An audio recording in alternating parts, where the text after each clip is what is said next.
It's time for Twit This Week in Tech. Shira Lazar is here. Brianna Wu is here from the Washington Post. Heather Kelly is here. Lots to talk about. Politics gets gaming. The iPhone 12 flat edges are cool. 5G, not so much. We'll also talk about the bot that orders 32,000 McFlurrys every hour. And why is the RIAA taking down GitHub projects? And should Microsoft let it? It's all coming up next on Twit. This Week in Tech comes to you from Twit's LastPass studios. You're focused on security, but are your employees? LastPass can ensure they are by making access and authentication seamless, whether employees are working in the office or remotely. Visit lastpass.com/twit to learn more. Podcasts you love. From people you trust. This is Twit.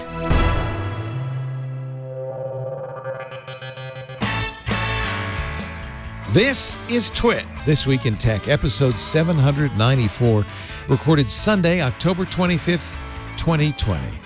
Pulmonary gold disease. This episode of This Week in Tech is brought to you by NetSuite. Get visibility and control over your financials, HR, inventory, e-commerce, and more with NetSuite by Oracle. Now's the time to upgrade to the world's #1 cloud business system. Let NetSuite show you how they can benefit your business with a free product tour right now at netsuite.com/twit. And by LastPass. LastPass can help you manage identities and promote good security behavior while your employees are remote.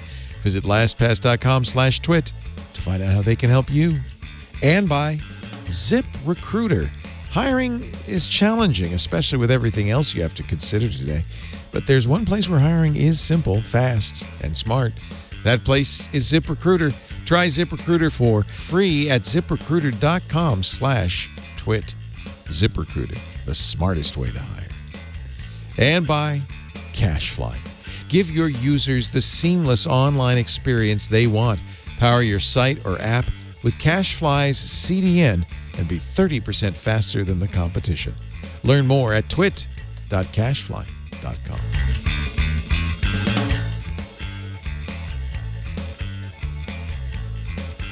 It's time for Twit, This Week in Tech, the show where we talk about the week's tech news, and we have a fantastic panel for you. Welcoming back Shira Lazar from We Are Channel Q, the fabulous QAnon channel on... No, sorry, wrong. I got it wrong again.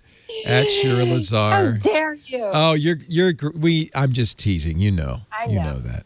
Yes. It's great to see you. One of those times, we're on edge, Leo. We're all on edge. Did you microdose before the show? I'm just curious. I have some microdose, but I did not do that today. Okay, just checking. Trying to get us a read on the whole situation. What does that mean? Well, you never know these days. Also, no, please. I microdosed this morning. It's okay. Also with us from her new political action committee, former candidate for Congress, former Space Cat girl, now executive director of the Rebellion PAC, Brianna Wu. Good to see you. Good to see you. I will be macrodosing after November 3rd. I'm just holding off. Just 9 more days. Yeah, and what you'll be macrodosing on kind of depends on what happens on exactly. November 3rd. Right. It could go either way. Pray for me. The heady smell of victory or the agony of defeat. It could go either way. We want to welcome somebody brand new to the show. Really been trying to get Heather Kelly on for ages. Many years on CNN. She's now covering tech at the Washington Post. Welcome, Heather. We'll be gentle, honest. I promise. I can't promise the same, but... Oh, good. Even better. I wanted to actually start because Brianna was a game developer, is an expert on game development, because a couple of things happened this week that I thought were fascinating. Alexandria Ocasio-Cortez, AOC, member of Congress from New York, played a game on Twitch called Among Us. It's apparently very popular with the kids. Got 444,000 streamers watching her play that game. Is that awesome or what?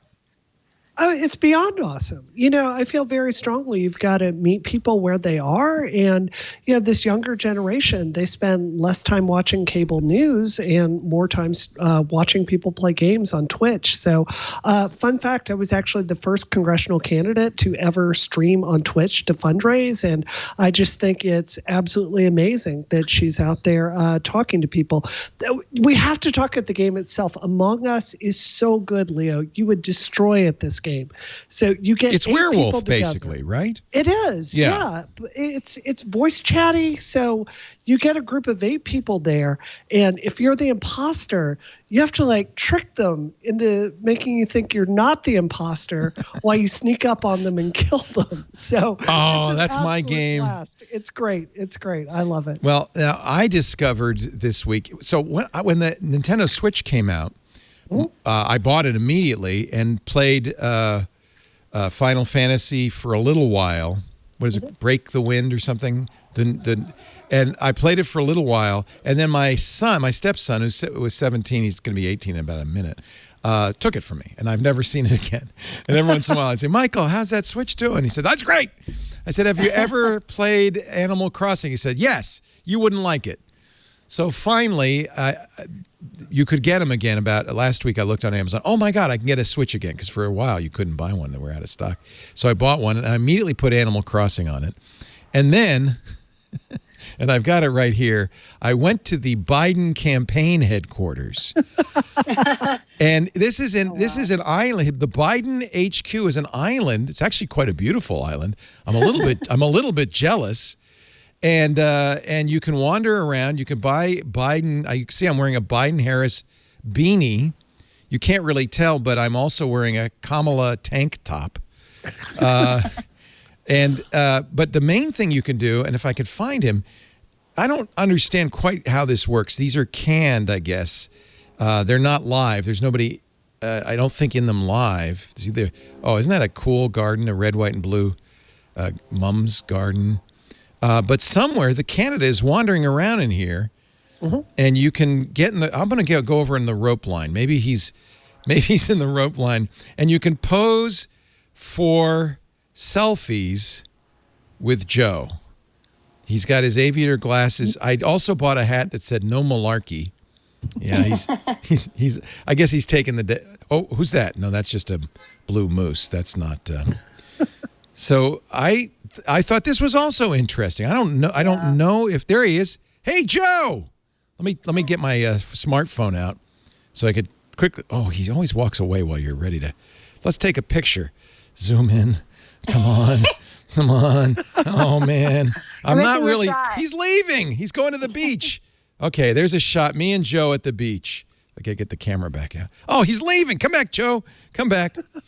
Do you think this also? What does this do for a candidate? Does this also bring?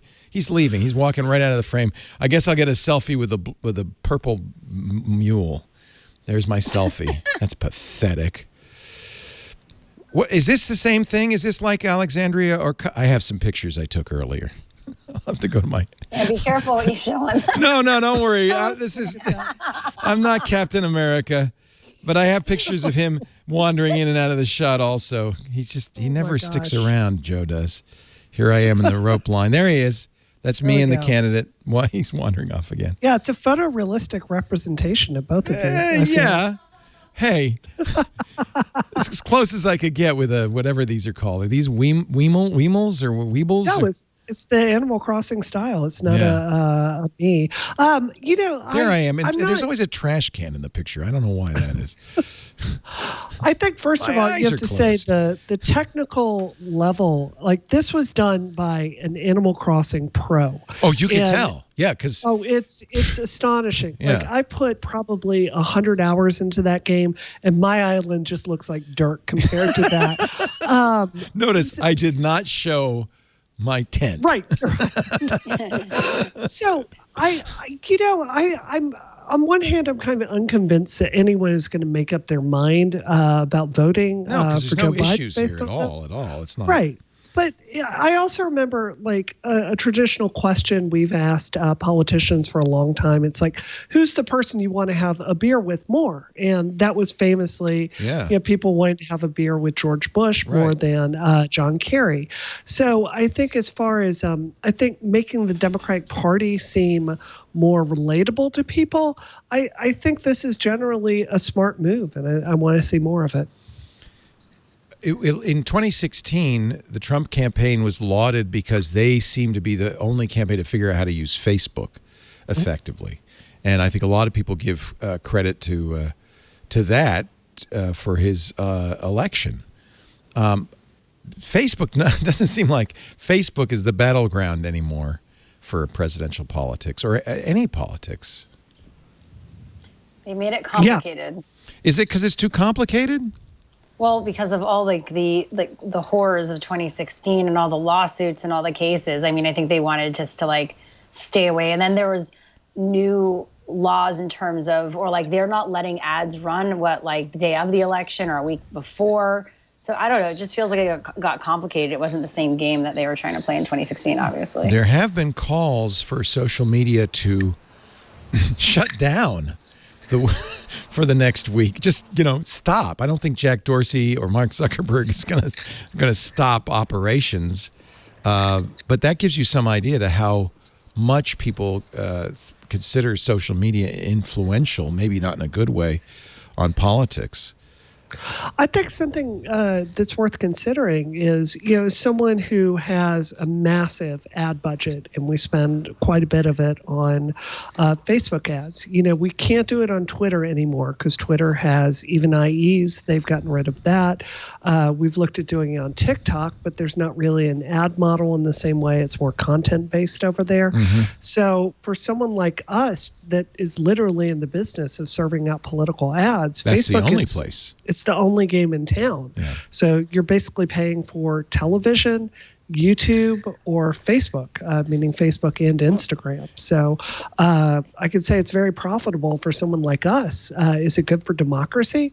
I think that's a different question. Well, it's a very efficient Is it? I just had a question. Is it harder right now with targeting and with conversions? Are they making it harder on the political front?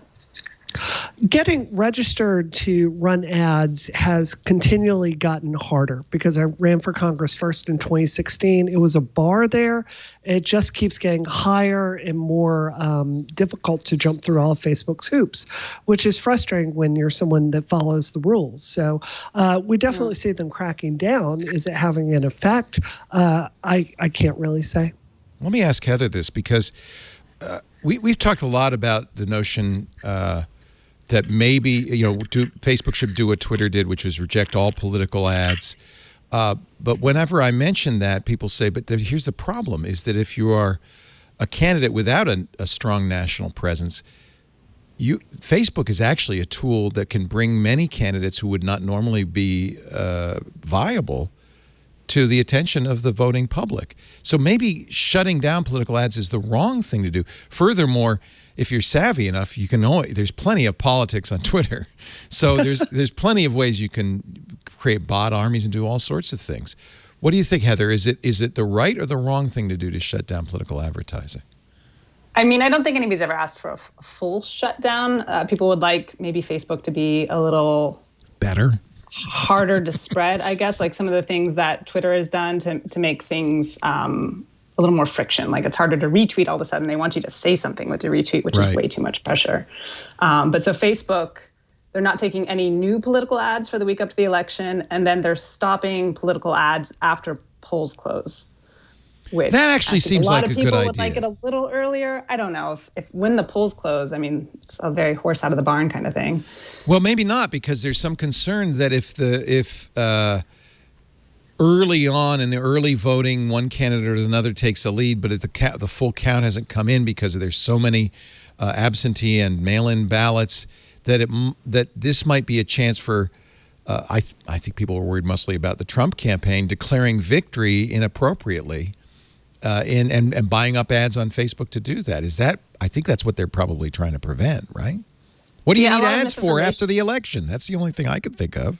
Well, you just want to sow confusion. If you're going to have lawsuits, you kind of want to win over public opinion. Right. And the reason they're worried is some early kind of research shows that more Democrats are doing mail-in ballots than Republicans. And then the mail-in ballots get counted after the day of ballots. So on the day of, we could see a red map, and then the day after it could turn blue, or a week after, because these things, they're going to take forever. And so it's that little in-between time when they might be counting on some confusion if it's not as clear cut. What is your take? I've talked to both these people, but I'm curious what your take is, Heather, on how do you put this? Facebook's motivation is I mean, I don't think Mark Zuckerberg is particularly political, although you had an article, or there was an article in the Wall Street Journal, how Mark Zuckerberg learned politics, and there's a picture of a giant Zuck walking down. Somebody had fun with Photoshop. The 90-foot tall Mark Zuckerberg. Fake news. Talk about fake news. But there is some concern that if Facebook decided that they liked one candidate better than the other, or there was an issue that they cared a lot about, that they could be very manipulative. And we've seen it happen in other countries, Myanmar and the Philippines, where Facebook has been misused by political figures to spread misinformation. And they didn't at the time do a lot to stop it. I don't know if you can really ascribe a political leaning to Facebook so much as Facebook trying to figure out the best way to have influence and money. And then overseas, a lot of times that's incompetence or dropping the ball, not having people on the ground who speak the language, who are spotting what's happening soon enough. And I like with the issues of conservative bias, which is going to be fun this week. I mean, Facebook realized that it didn't want to alienate conservative users and that it was more beneficial to it financially, perhaps, to make sure those voices were more heard, and then maybe things like Mother Jones were not as heard. It's Hanlon's razor. Never ascribe to malice that which is adequately explained by incompetence. Or greed. I don't know whose razor greed or greed. Yeah, I think that's kind of what I've always thought, is that it's not they're immoral, they're amoral. And most corporations have no moral imperative. Their job is to return money for the stakeholders. We love to anthropomorphize corporations, but they're just giant, massive money-making machines. That's all they do. Yeah. Capitalism. Yeah. Also, haven't the Republicans been easier on Facebook on antitrust issues and everything in competition? So he's actually leaned towards getting comfy with Trump versus perhaps the Democrats who have questioned him more, like that very viral video of AOC questioning him. Right. There's been a lot of conspiracy theories, and I hate to give any conspiracy theory any juice, but that Mark is smart enough to know where his bread is buttered, and he's going to kiss up to whoever he needs to make sure they're regulated the least. And I think a lot of people think there was a deal with the devil. There's, Zuckerberg had dinner with Trump a week before this happened or that happened. I don't know how much of that is true, but I guess any competent CEO is going to be aware of the political winds, and attempt to navigate them, right, Brianna?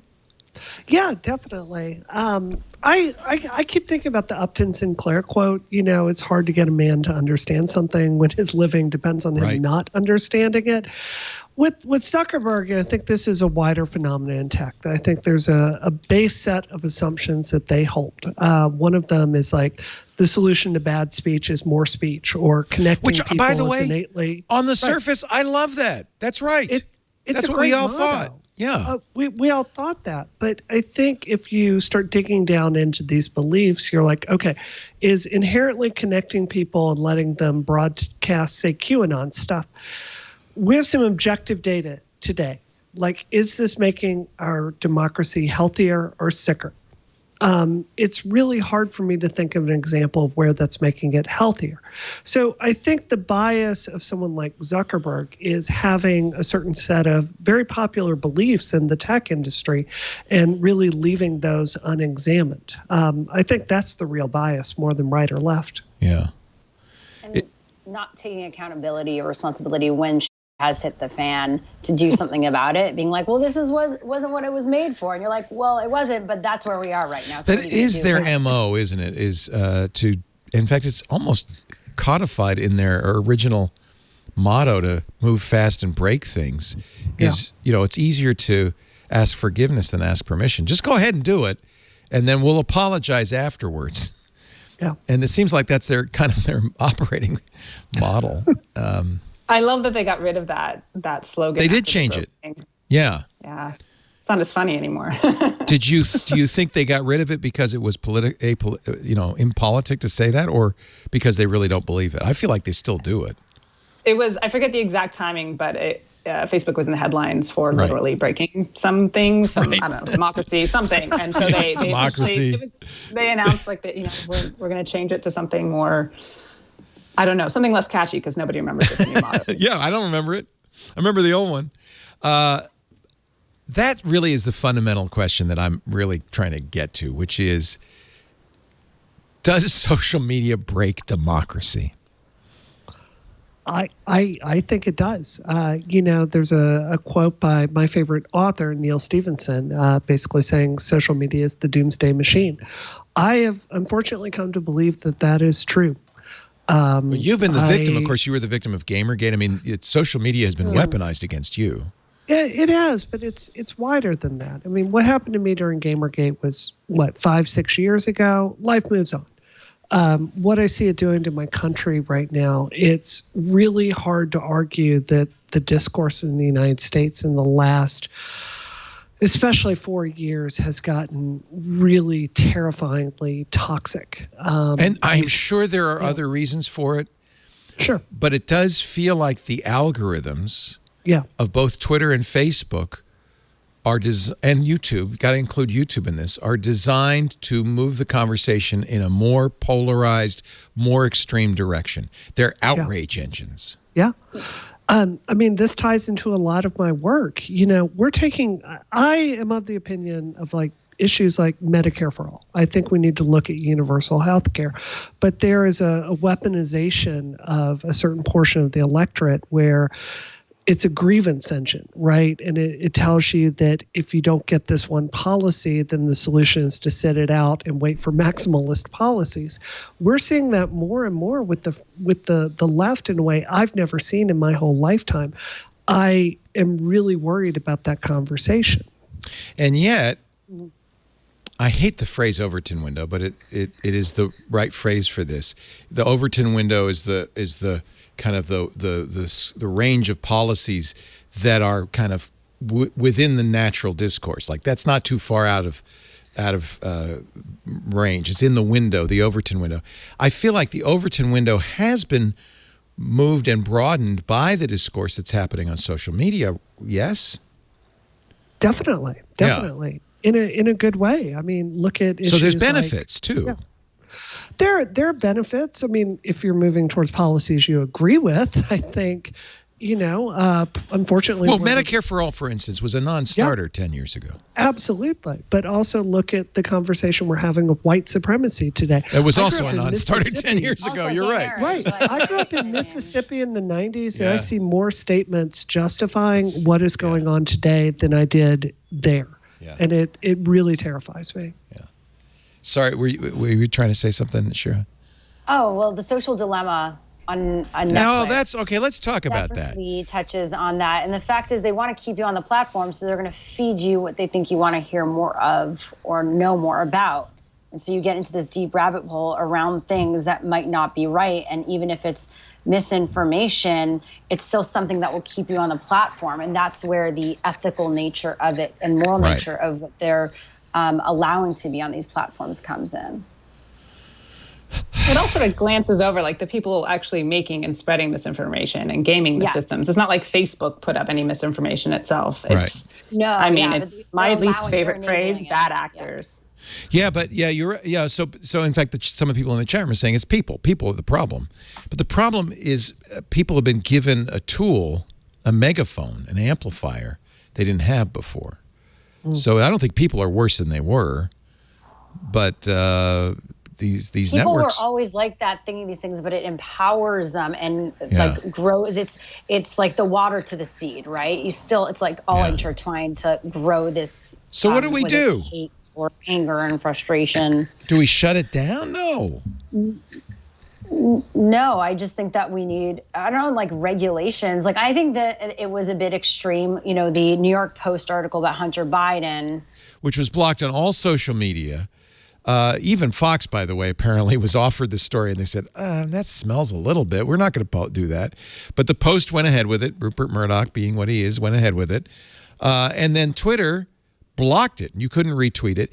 But you're saying that had the negative impact on how this spread. Yeah, it fueled the fire that all these platforms are starting to censor Black Mirror style. And I think there's a way to be responsible and accountable and not feeding into that. Like, I do think they could have said this hasn't been verified, or this. I think that's what they ended up doing, didn't they? Yeah, well, that's like, and because they wanted to use this as an example, this became that. And I don't think it was the right timing for that example, because it just became a story that the left and the media are continuing to censor this side. If this happened to Biden, or like they would have, or if it was the other way around, then they wouldn't have censored it.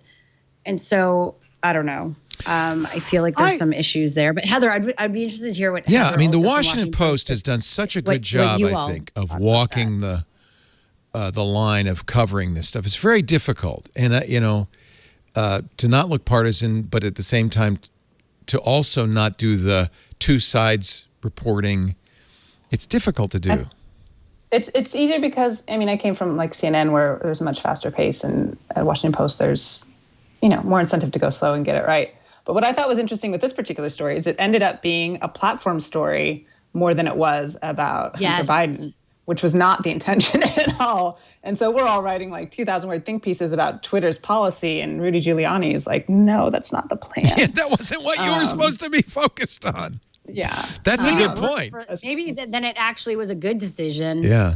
But, who knows? It was interesting in the debate on Thursday to watch the president bring it up as if everybody knew the story, in almost a shorthand way.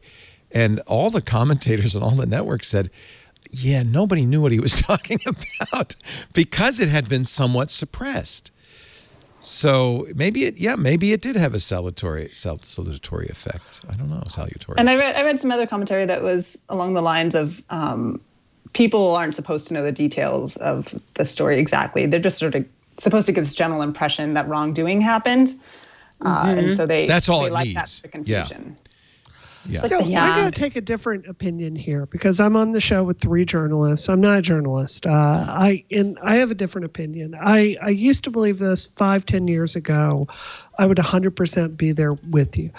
I have come to the conclusion that we can't be information idealists, and I think we need to be information realists about the way misinformation spreads, because we can really see this is pushing our democracy to the brink. And I think the Republic is going to be just fine if social media companies like Twitter take a harder line on flat out disinformation.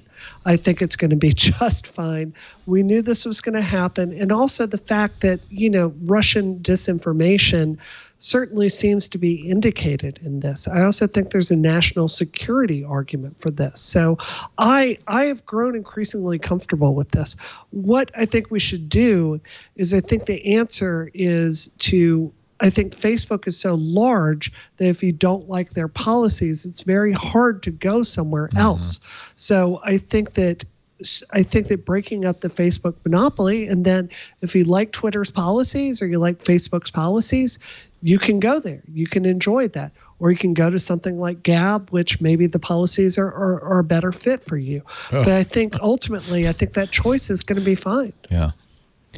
I want to take a little break because there is a lot more in this vein to talk about, including the Department of Justice going after Google.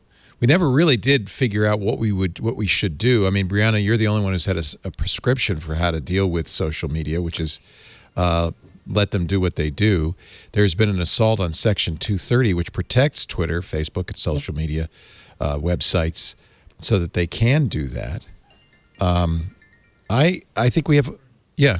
Yeah, it's stopped. We have a lot to talk about, and we are going to get to that in just a second. But first, a word from our sponsor, ladies and gentlemen. We've got a great panel. I'm really glad to have this group here with us. Brianna Wu, who knows a little bit about politics, a lot about games, and a lot about everything. And if you ever have any questions about Porsche Boxsters, any Porsche really, or powder coating your wheels, she's the one to go to. Executive Director of the Rebellion PAC. We're going to be gentle. She's brand new, Heather Kelly from the Washington Post, but thrilled to have her at Heather Kelly on Twitter. And she likes cheddar cheese. We know that much. And Shira Lazar. We are channelq.com. And Shira's always making me feel better and relax. And focus on the present. We all need that. Are you still doing your mind, body, love thing? Yeah, Peace Inside Live. Yeah, we do live Zoom classes daily around mindfulness, meditation, and movement. We're working actually with a lot of brands and for-profits bringing meditation, mindfulness to their teams, like virtual sessions. And we work with nonprofits as well. So every hour we spend with a for-profit, we give an hour to a nonprofit. Oh, that's nice. Yeah, it's continuing. Yeah. Good for you. We have lots of events. We're doing a death over dinner, virtual death over dinner tomorrow night. If you've heard about that, it's a pretty big over dinner. Yeah. Death over dinner. Wait a minute, don't tell me. Will one of us die at this dinner? No. Is it a mystery party? It's not like Clue. No. Okay. Shira Lazar in the living room. What? With the microphone. With the microphone. With the short-circuited microphone. That's it. No, what is death over dinner? Where originally it was in real life, which we can't be right now. Yeah. And so this guy, Michael Hebb, started these. He's done like a TED Talk about and everything, where you have dinner and you talk about death, life, and how you would want to, be remembered and what you want on your tombstone. And it allows you to actually appreciate life more when you can think and talk about the other side of that. Can we eat? So we're doing that virtually. Can we eat before we do that? It's actually very inspiring and empowering. I've done death over Zoom, but there was no meal involved. No, that makes sense, actually, because we pretend we're not going to die. And that really is talk about fake news. That really can distort your perspective on the world. I'm going to live forever. It's not a problem. Yeah. I mean, when you know that it's finite, you can appreciate it more. Yeah, or get going. Get off your ass and get to do something. Yeah. That's good. Thank you, Shira. Death over dinner. Dodd. PeaceInside.live, though. Go check it out. Can I do a death over dinner? Like, can I come to dinner? Tomorrow night. Tomorrow, you're going to talk about death over dinner? Yeah, it's like an 80-person event. We're doing all virtually over Zoom. That sounds really interesting. Yeah. I'll bring the brisket. Go for it. If you're going to die, you might as well eat barbecue, right? That's my attitude. I don't eat meat. You're a vegan. I know. Yeah. Our show today, that's why I'll eat the brisket all by myself. Our show today brought to you by NetSuite. You know about NetSuite. Oh, I hope you know about NetSuite. NetSuite gives you visibility and control over every aspect of your business: financials, HR, inventory, e-commerce, everything and more. Everything you need, all in one place instantaneously. It's kind of the holy grail. You don't have it spread out all over the place. You may not realize this, but you're using QuickBooks, you're using spreadsheets. You got this here, that there, da-da-da. My wife has a screen. It's literally wider than her arm spread so that she could put all those things on one screen. That's crazy. If you're sick of working on multiple platforms and you're ready to take your business to the next level, now's the time to upgrade to NetSuite. Lisa actually has been saying, I think we need NetSuite. Running a fast-growing, small or medium-sized business is tough. I see it every day. You got to have a solution that's evolving to meet your needs. NetSuite is the world's #1 cloud business system. It gives you cloud-based solutions, streamlines mission-critical business processes, and reduces IT costs, allowing you to easily scale and future-proof your business with an agile business platform that evolves as your needs change. You'll save time, you'll save money, You can close with confidence, accelerate the financial close, maintain compliance with accounting standards. You'll be reporting with accuracy. I mean, how many times you look at the reports and go, I wonder how accurate that is? You need the accuracy. Financial accuracy is everything. You can even drill down into the underlying details and understand what's impacting your business. What does this number mean? What's this coming from? Get real-time information, too. Improve your business's performance with real-time metrics, role-based dashboards. The whole point of all of this is never be in the dark about where your money's going, where your business is going. And I can guarantee those multiple unconnected systems are getting in the way. You need NetSuite. NetSuite delivers what others can't. Let NetSuite show you how they'll benefit your business with a free product tour at netsuite.com/twit. NetSuite.com/twit. netsuite.com/twit. Schedule your free product tour right now. netsuite.com/twit. Thank you, NetSuite, for supporting This Week in Tech. Thank you for supporting it by using that special address so they know you saw it here. netsuite.com/twit.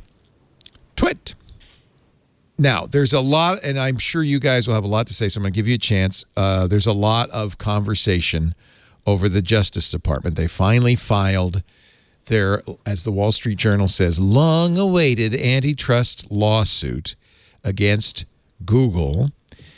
Quite a bit of conversation about how it's, malformed, it's politically intended, it's, maybe there's some merit in it, but it's not the right lawsuit. But I am going to submit it does, I think, it has a bracing impact on the minds of corporations all across this great land of ours, because it forces you to say, maybe we should think twice about that acquisition or that move. I think you might argue that Apple is holding back on its location tracking Apple tags because there's been some talk that maybe they're, disadvantaging Tile, the competition, because even the CEO of Tile has said this in front of Congress. Apple isn't giving them access, then Apple will have this built-in advantage. And I think Apple hasn't released AirTags because I think they're going, we don't want to get in trouble right now. If nothing else, I'll go to our government expert.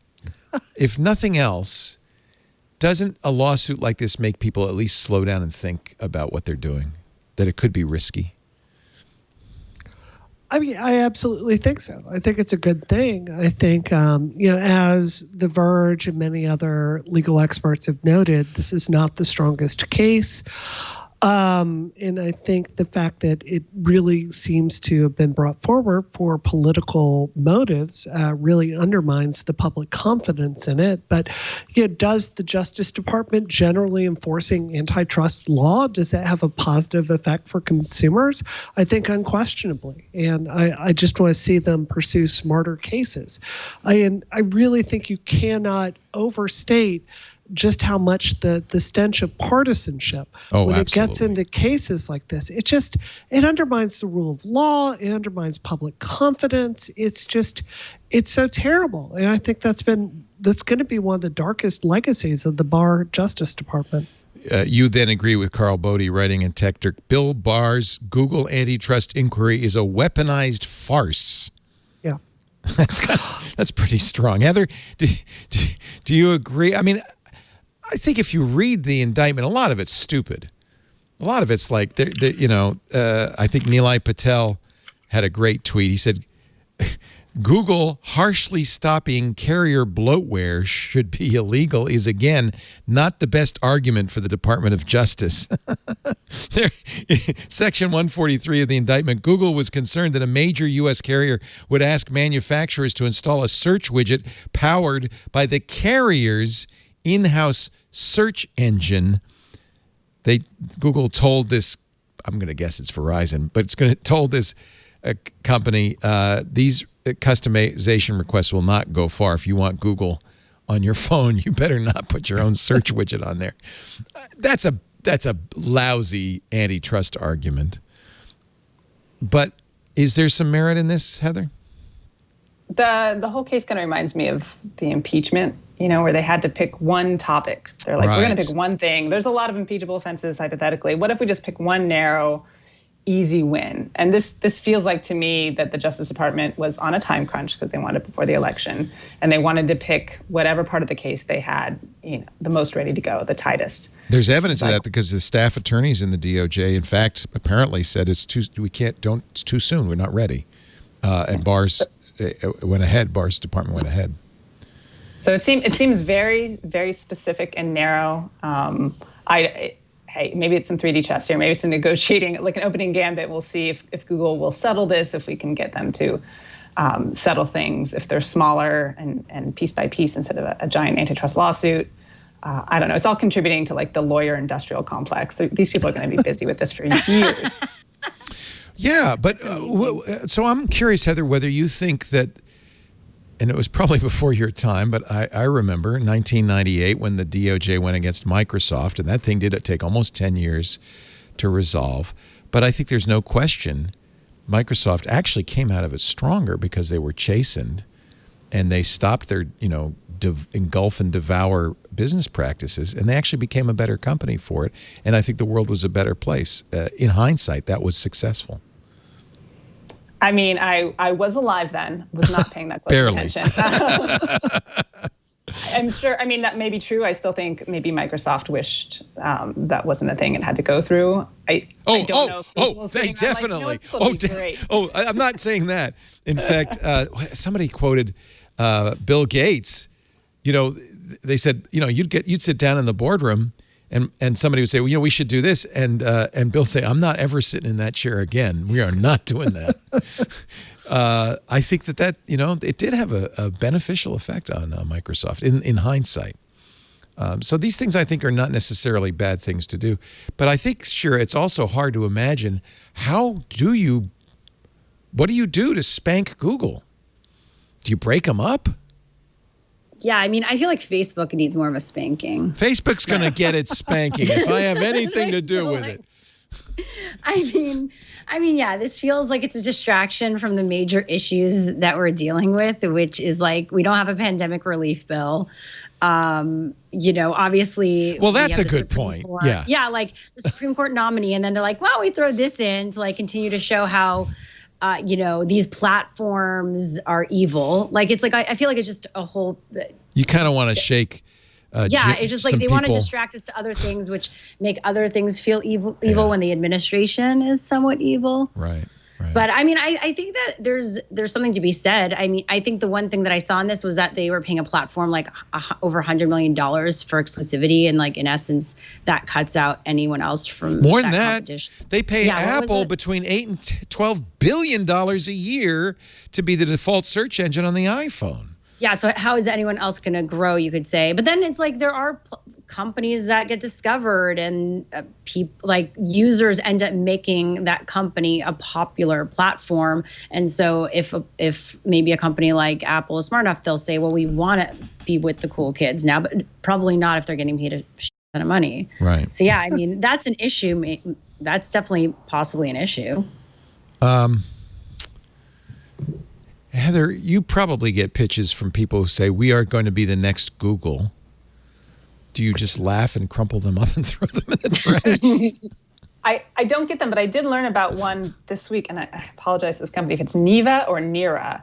But it was mentioned without naming it in the complaint because they do like an ad-based search product. Oh, a subscription-based search product, so you don't have to have any ads.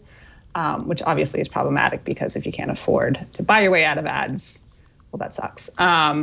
But so, it's an ex-Googler, I believe. And so there are other companies coming up, and there's always, DuckDuckGo and Bing, and I think I've literally named all of them.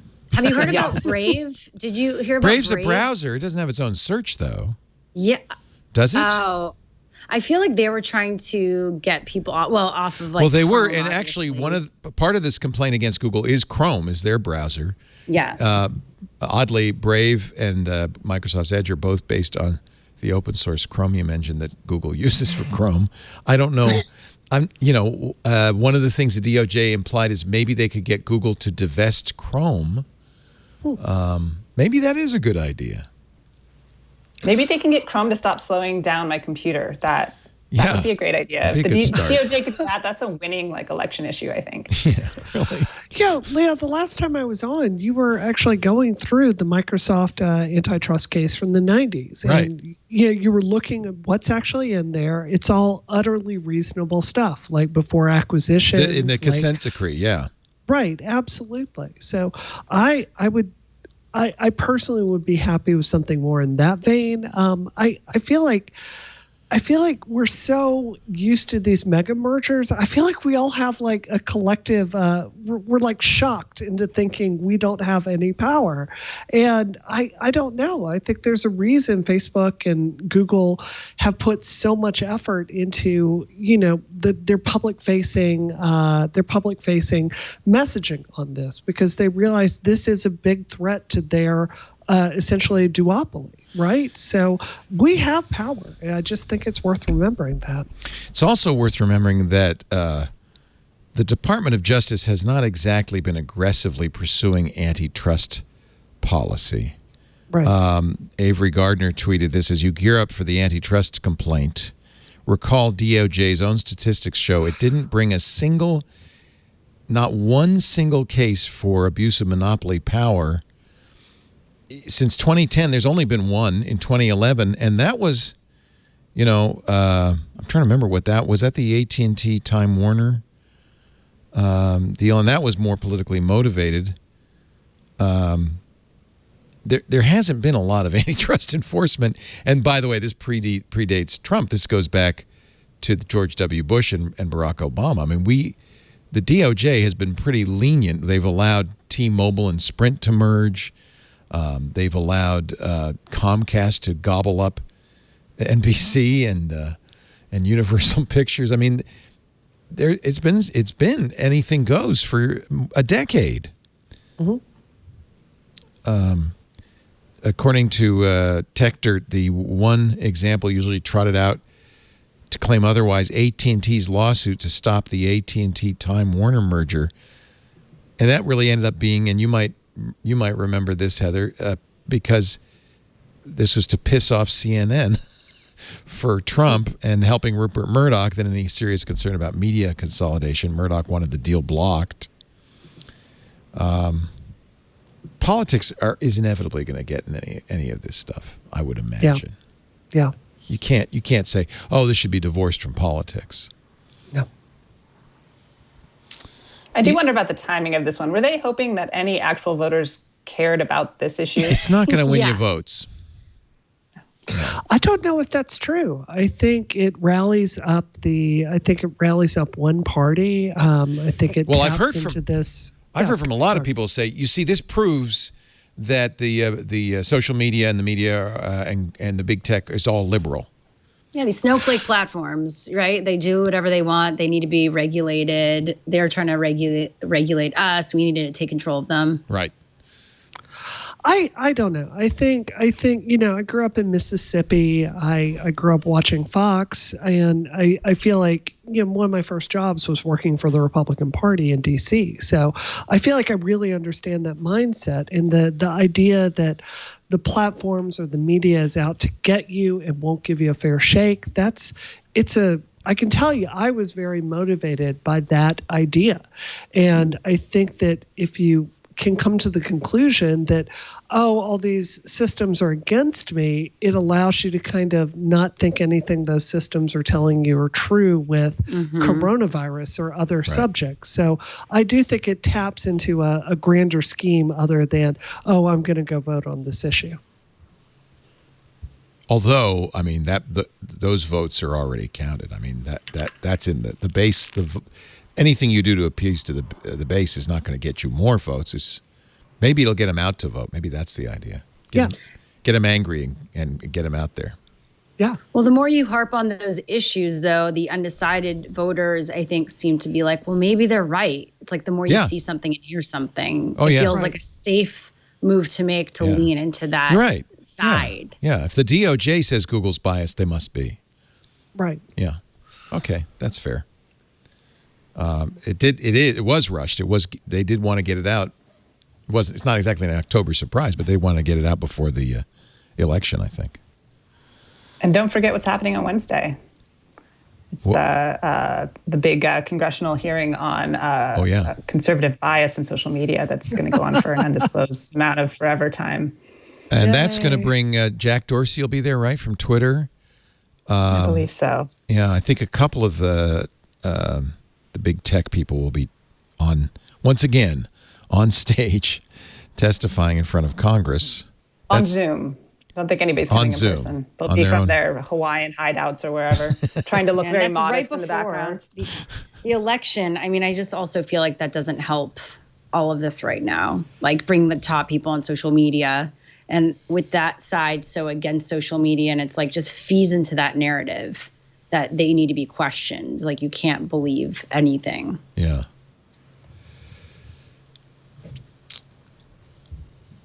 Well, I don't know. I feel like it's hard to imagine what the remedies would be. Is it just going to kind of go poof after the election, or is this going to go on for 10 years? Oh, this is a war that's going to keep raging for our entire lives. It's not going to stop. Yeah. Social war. Sorry. Yeah. Yeah. It's culture the culture war. Yeah. Culture war. Yeah. Yeah. Okay, well, great. Yay. I just want to talk about the new iPhone. I really don't. Yes. On to lighter things. Heather, what you cover tech, but do you cover everything in tech, or what do you cover for the Washington Post? I mostly cover consumer tech. I look at trends that affect real people, and I did play a little bit with the iPhone. I wasn't doing our iPhone review this year for a change, and I like the flat edges. Is my really important hot take on that. Yeah, that's pretty much all you can say. The edges, they're flat. I like that. Well, I talked to some iPhone 3 SE owners a while ago, and they swear that you can pop open a beer with the flat edges of the older devices. Jeez, Louise, don't. I want somebody to test that. Stop. Don't. I wasn't going to buy it, but now I'm all in. Does Jeffrey Fowler get to do the review this year? Or he did the review. He took out like 7 iPhones and tested the cameras and everything. He's also sort of our 5G expert, which is where this phone is. I pity the man. Overwhelming. He has a fun job. He loves it. Oh, good. No, I think Jeffrey's great. 5G is the least compelling thing, he says, about the iPhone 12. And we've been saying that too. In fact, last week I played took that picture. It's lovely, right? You took that? So do you like the blue? I mean, I don't know. I think this is I don't want to make any gender assumptions here. I feel like men are less likely to put it in a case. I would never have an iPhone without a case on it. That's just absolutely lunatic to me. Is that like not wearing a mask? I don't wear a mask, and I'm not going to put my phone in a case. Freedom. Or maybe it's because I'll have a bag to put my phone in. Oh. And so I'm not worried about having to get it into my pocket or a little friction there. And I think that's more the reason. I make my daughter put her phone in a case. I also will not go iPhone naked. I just don't believe in that. Got to put it in a case. That said, I'm so frustrated this time around that I feel like the lower, cheaper model got all these cool, bright, vibrant colors. And then if you're looking at the Pro, we got robbed. Right. It's like silver, graphite, gold. It's like they think we're too classy to have the trashy bright colors. I'm not. I want to No, I'm trashy, baby. Phone. Here's Just another give it picture to from me. Washington Post photographer Heather Kelly. It's beautiful. There's the difference in the blues between the right, it's the even iPhone 12. Blue, right? The cheaper one. Right. It's like, here's your bright blue versus your metallic you blue. cheap people. So You cheap want people bright attack colors. And, Wow, I never even thought of that. You've created a class war over iPhone colors. So, Leo, if you look at the history of with cars and bright colors, it goes in waves. This is really interesting. Where it used to be, the Model T was black when it came out, right? Henry Ford famously said, any color you want as long as it's black. Black. And then when we finally started figuring out how to do bright metallic paints, right, they would actually get fish scales and sacrifice 50,000 fish to paint your car. That's how they did that? Absolutely. Before That's they dark. figured out how to do it with aluminum. So then that was the era that bright colors were associated with wealth. Then it switched. Then in the 90s, it switched back again, really bright colors. And now we're back to the top selling colors are white, silver, and black. And the bright colors are associated with cheap. And I wanted to go back to the other. Like, give me vibrance. You know, I'm embarrassed because I ordered the new electric Mustang Mach-E, and the one I got comes in 3 colors: white, black, or what they call grabber blue, which is that bright Mustang blue. That's problematic. And my reaction was, I am not going to drive a bright blue car. Under no circumstances. So I got gray. Good. That's subtle. Really? Or is it boring? No, it's like you don't want to. I mean, also, is insurance higher if it's brighter, the car? I don't think there was always, there's always that thought, oh, if you drive a red car, you're going to get ticketed for speeding more. What color is your car, Brianna? I have a bright red $100,000 Porsche. I can tell you get pulled over a lot more. Okay, I rest and my then case. I have a silver classic. The Boxster I've seen. A classic silver Boxster, which is more understated. But that was also the color of the new millennium. Do you remember? That car came out in 2000, and we were all silver, like that bright color. It was just, I don't know. It looks best in that color, but I don't know. I want to see your Mach-E when you get it. I'm very excited about it. I just got the email from Ford that they say your car will be made November 23rd. Oh, wow. Yeah. Fancy. I like you just electric. Have that ready to go. I had a Tesla. That's electric? Yeah, it's all electric. Yeah. Oh, wow. It's a 4-door Mustang. Yeah. Oh, I love that. Oh, yeah, but Does it make it's a door. fake Mustang sound? It does. It has 3 sounds. Wow. That's so funny that you should say that. It actually has 3 sounds. One of them is the rumble-throated Mustang sound. I used to have a Mustang 5.0 GT, and it goes... And apparently there's a recording that plays in the cabin. That's hilarious. When you turn on your Mustang. I can't wait. But it does that in the Porsche Taycan as well. Yeah. So, yeah. I mean, how did you decide between those two? I mean, I personally think the Porsche I can't is more afford a compelling. Taycan. I'd love a Taycan. Are you kidding? It's I can't beautiful. afford that. They drive really heavy. I don't know if you've had a chance to do it, though. It's like $130,000. What do you think I am? Made of money? It's a beautiful car. It's a beautiful car. I do like electric. I had a Model X for years, and I gave that up. And Lisa's driving a Chevy Bolt. And we have I think 50 or 60 solar panels on the house, so we make our own power.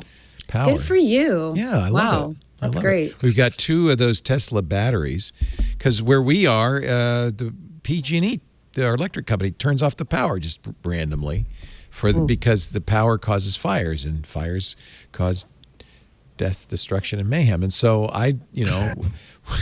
that we've been told that the power, right, John? The power might go off again today, this week. Not here. It's going out already. The reason this is so annoying, the reason is our electric company, when given millions of dollars by the state to fix the power lines, get them out of the trees, cut back the brush and all of that stuff, instead gave the executives bonuses. And now they're afraid on windy days or dry days or warm days. Guess what? We're in California. On windy days, dry days, or hot days, they turn off the power because they're afraid it'll spark a wildfire. So, which is just nuts. Heather, you're in San Francisco. You don't have to worry about this. But you got smoked out. I get to chip in with our fire coverage for being out here for the Washington Post. But yeah, I mean, tonight until tomorrow, it's expected to be one of the worst wind events of the season yet. So we're all on edge. Anyway, that's why I got the batteries, because if they turn off the power, we can still flush the toilets. You don't need electricity to flush a toilet, do you? No, you need your water. Our toilets, okay, so it's 2 things. I regret asking. You're going to really regret this. But we have a pump because we're on a well, and the pump needs electricity. So if the pump stops for any length of time, no water. And then, we have those fancy Japanese toilets If you unplug them, they're just dead pieces of ceramic. They don't do anything. They can't clean you the way you're used to being clean. I can't be clean in the fashion I expect. So, but I don't think they even flush. I think even the flush is electronic. There's no like manual. Time to rethink your life, Leo. Oh, I think I need to. Yeah, I'm telling you, I'm sticking with the manual transmission. I'm sticking with the manual toilet. Just keep me old school. I don't. There's no transmission on my electric vehicles. You just push the button. Yeah, well, I thought about doing. EV West has a kit out there in California. And the next time I find a reason to go out there when there's not a pandemic, you can buy a $30,000 kit, and they will take a classic car, and you can remove the M96 or M97 engine in it in a Porsche Boxster or Cayman or 911. Do it. And put batteries in it, Panasonic batteries. You get the manual transmission because that's not removed. It's a central engine. And you get all the benefits of an electric, but you still get all the styling and drive feel of a traditional car. You know, the car I really want. Neil Young took a Lincoln with suicide doors. He calls it his Link Volt. And he electrified it. And I think you can buy it. I'm not sure.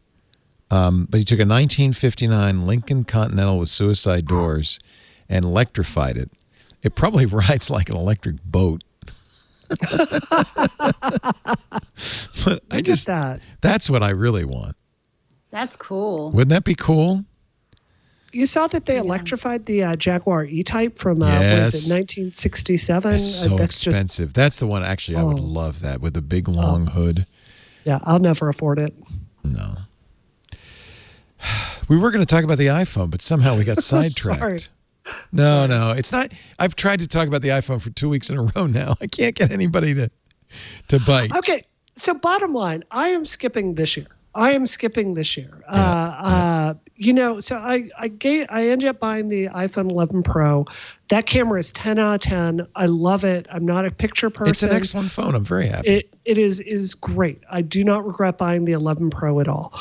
But you look at this year, 5G, I think there's never been a less compelling year. I'm so annoyed with 5G. I'm so annoyed. With all the marketing hype, it's crazy. Yeah. Well, you know, Christina has that New York Times podcast with Verizon, so good on her for we won't say anything. That. She was here last week, and she mentioned that. Yeah. Yeah, but 5G right now, I'm barely leaving my house. It's not here in Dedham on the outskirts of Boston. Not anywhere. There's just no point to it. It's so inconsistent when it does work. So that's not compelling. You know, the camera upgrades in the 12 Pro this year, I personally don't find that compelling. That's why I was so surprised with the show notes for planning this week. The Apple is expecting the 12 to be one of their best-selling phones in a long time, and I'm really stunned because it doesn't look like a year to upgrade to me. And do people have the money to pay for new phones right now? Is that a priority? Right. Yeah. I feel like that's a bit tone deaf. Well, I think also a lot of people have more to buy expendable new cash. stuff. Say again? What? Like people have more expendable cash, the people who kept jobs. I mean, because they're not if you're not out of work. Yeah. So you've got kind of this split. No, that's actually a good point. A lot of people might buy one. Because we're not going out to eat. We're not paying for travel. We're not vacationing. Yeah, that's a good point. So maybe, but also night selfies. That's pretty bad. I'm excited about that. So tell me. So you obviously, I mean, I know Jeffrey got the review, but you got to play with the Pro, right? Well, it was daytime, and so I should actually have taken one. I love night mode on. I have an 11. I don't think anybody should upgrade because there's a new phone. It should always be because your old phone is no longer functional in some way that you can't pay to fix. It's silly to be like, oh, I just want this one new feature. I got a new phone last year. It should be like a laptop. You know, you get a new laptop and your old one's too slow. That said, you know, the phone. Everyone gets a new phone just for one new feature, just to say they have it. If you can afford it. If you can afford it. Here's Jeffrey's pictures showing the night mode in a evening scene. This is the iPhone 7, then the iPhone 10, the iPhone 11, and boy, the 12. You can read the sign for one thing. I mean, this is pretty amazing. And they've expanded it to all the cameras. It was just on one camera before, but now you can do it in the front facing, all the back facing, telephoto, and that seems awesome. I use it at night when I put my kids to sleep. I can't see in the dark if they're actually asleep, and I use night mode every night to make sure their eyes are closed. Mommy, why are you showing an infrared light in my eyes, Mommy? Please. Your poor kids. It's low on our list of issues. When I was growing up, I would always see this red light in my eyes. It doesn't have a red light, does it? No, it's invisible. Unless they're lizard children, they can't see it. So you're safe. I didn't say they weren't, but yeah. I do think the ceramic, so I am not a coordinated person. I drop my phone like 500 times a day. I will own it. I'm that person that gets my money back from Apple Care every single time I buy it. And if it really is 4 times stronger, that is a very compelling feature to me. I was disheartened in, our friend Joanna Stern's review that Apple wouldn't let her actually drop test it. So she's in the middle of the stadium. They wouldn't let her? Throws. They wouldn't let her do it. So she's just throwing the phone around. That's why you got to buy them. Yep. I mean, what are they going to do if she actually broke it? No more phones for Joanna Stern. No, that's not going to happen. No, that's not going to happen. You're absolutely probably right. not. Yeah. She's a rule follower. She's chaotic good. I have to tell you though, that's why I'm not invited to Apple events anymore. Apparently, I'm not a rule follower. I don't know. I think that in MagSafe, I think that is the other really interesting thing this year. Lightning, I think I think most of us that are tech people want to see us just get rid of Lightning, put USB-C on it, especially because you're not going to get your wish. It's all ports are going to be gone next year. I think you're right. I think we're going to move to a MagSafe feature. They could have gone to C this year, and I think they thought, why? Because we're just going to get rid of all ports, and it's just going to be MagSafe.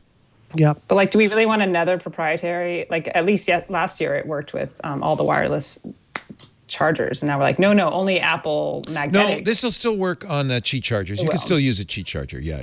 They said that. It just isn't as good. Cars need to have those chargers. My Mustang Mach-E has.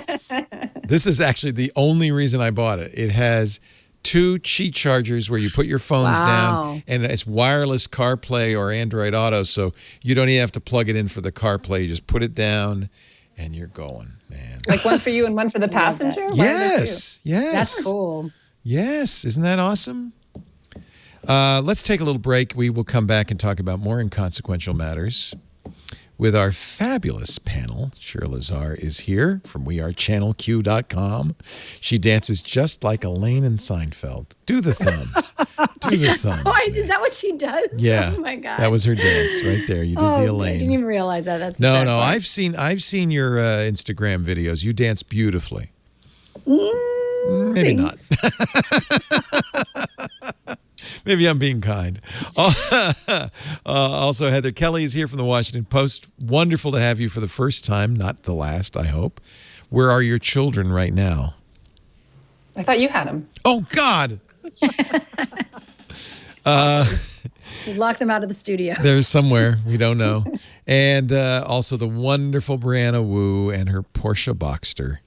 Oh, no, I'm sorry. That's a Peloton bike. That's my Peloton. And I'm going to ask you about Rebellion Pack when we get back, because I'm very curious. Executive Director at rebellionpack.com. Are you looking to raise money? Yes, absolutely. Okay. If you want to help get Trump out of office, go to helptherebellion.com. What are you going to do next week? What am I going to do next week? We're going to keep money on hand in case the election is contested to basically pull support there. And then we're going to look at 2022. Yeah. So what if, let's assume, I'll give you a scenario. I don't know what's going to happen, but let's assume Biden wins. Yep. It's not contested. November 10th, it's all over. Then what do you do? Go home? No, I still believe in these policies. I want to argue. Yeah, I mean, he's not a Medicare for all guy, so maybe you could still push him to the left, right? Absolutely. I think, but we're not just about Medicare for all. Like Rebellion PAC exists to bridge this gap between progressive Democrats and more traditional Democrats. We're arguing with each other. We don't need to be, we want to have our voice in that conversation. We want to work it with the system. So issues like LGBT rights or, women's reproductive health care, things like that.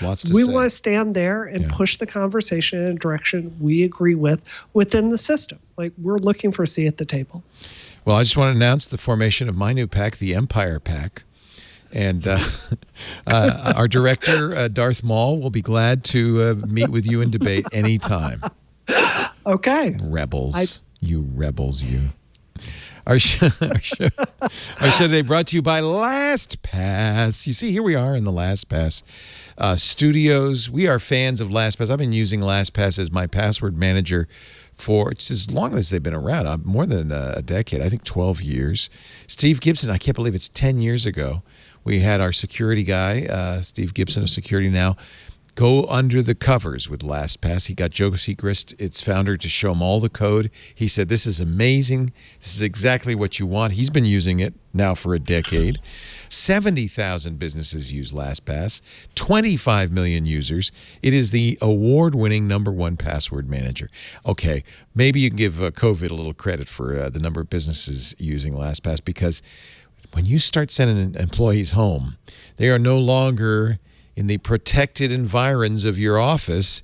They are at home with the passwords, the keys to the kingdom, to your bank account, your website, your customer records, everything. Identity and access management is teetering. So you've got to make sure you've got something to protect your assets. And that's what LastPass is. It's been a saving grace to our company. We use LastPass to enable our team to set up, utilize, and this is important, share strong passwords for their accounts and programs. If they're at home, you don't want them texting each other passwords or emailing them in clear text. You use LastPass. It'll send them securely. This is an important step towards improving data security. But here's the thing about LastPass.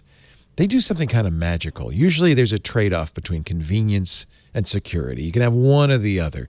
LastPass somehow makes it even easier to work from home, makes it even more convenient for employees in a lot of different ways.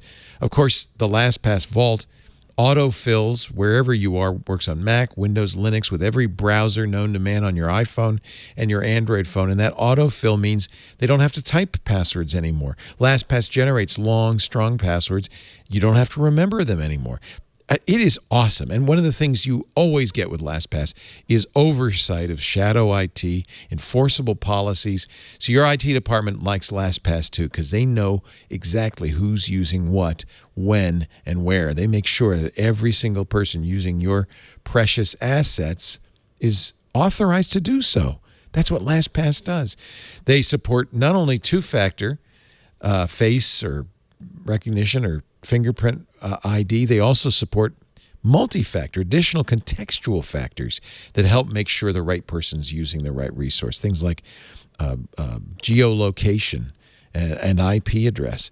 LastPass uses a zero security knowledge model, a zero knowledge security model. That's what all the big companies do. It's the kind of the state-of-the-art in security where you assume there is no secure perimeter. Anybody using any resource has to authenticate. That's what LastPass does. That's because security is their top priority.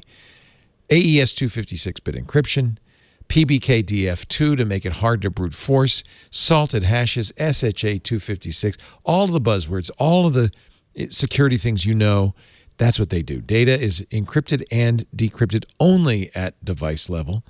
Your master password is never transmitted, not to LastPass, not to anywhere. The data in your vault is completely secure. That's why I use LastPass, not just for passwords, but passports, driver's licenses, everything.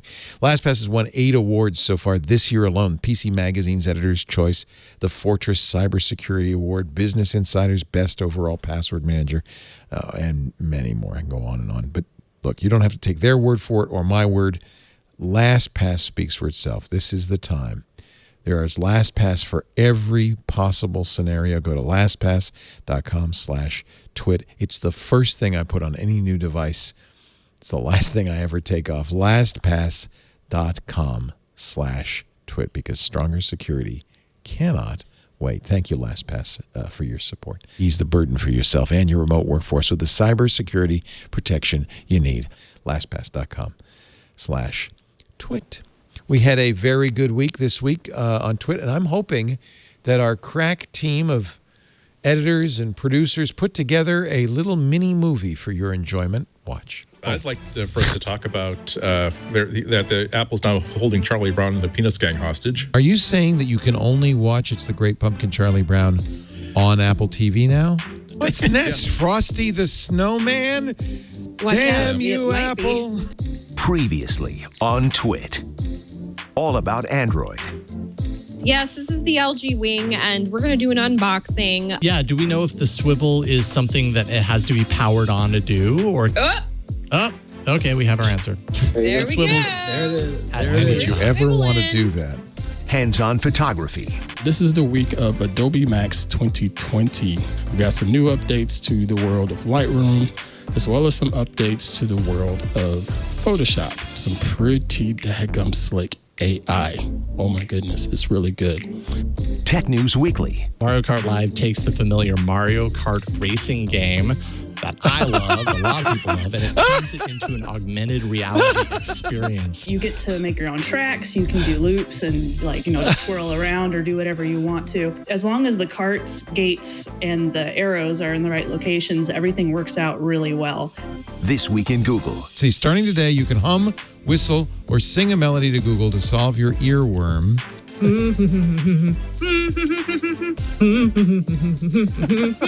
Michigan fight song? It was all the single ladies. Oh, I did not. Like, put your hands up. You are tone deaf. I will actually grant you that now. Twit. All your favorite podcasts from the 80s, 90s, and today. Jim Cutler, thank you very much. Actually, I wanted to ask about Adobe Max because everybody was singing the praises of Adobe has these new AI filters that let you age people, make them more beautiful. I've got 3 women on the panel today. I thought I'd ask you, because one of the things it can do is make people smile. And of course, one of the very first videos Adobe puts out is called Make Her Smile. Nope. It should be called Make Them Smile. Make it smile. Make someone else smile. Make everyone smile, not just because that continues to fall into the tropes of women need to smile. Would you explain that? Well, explain that because I think there's people watching who say, what is Leo talking about? Well, I think typically we're told at all ages that come on, just smile because it means be happy.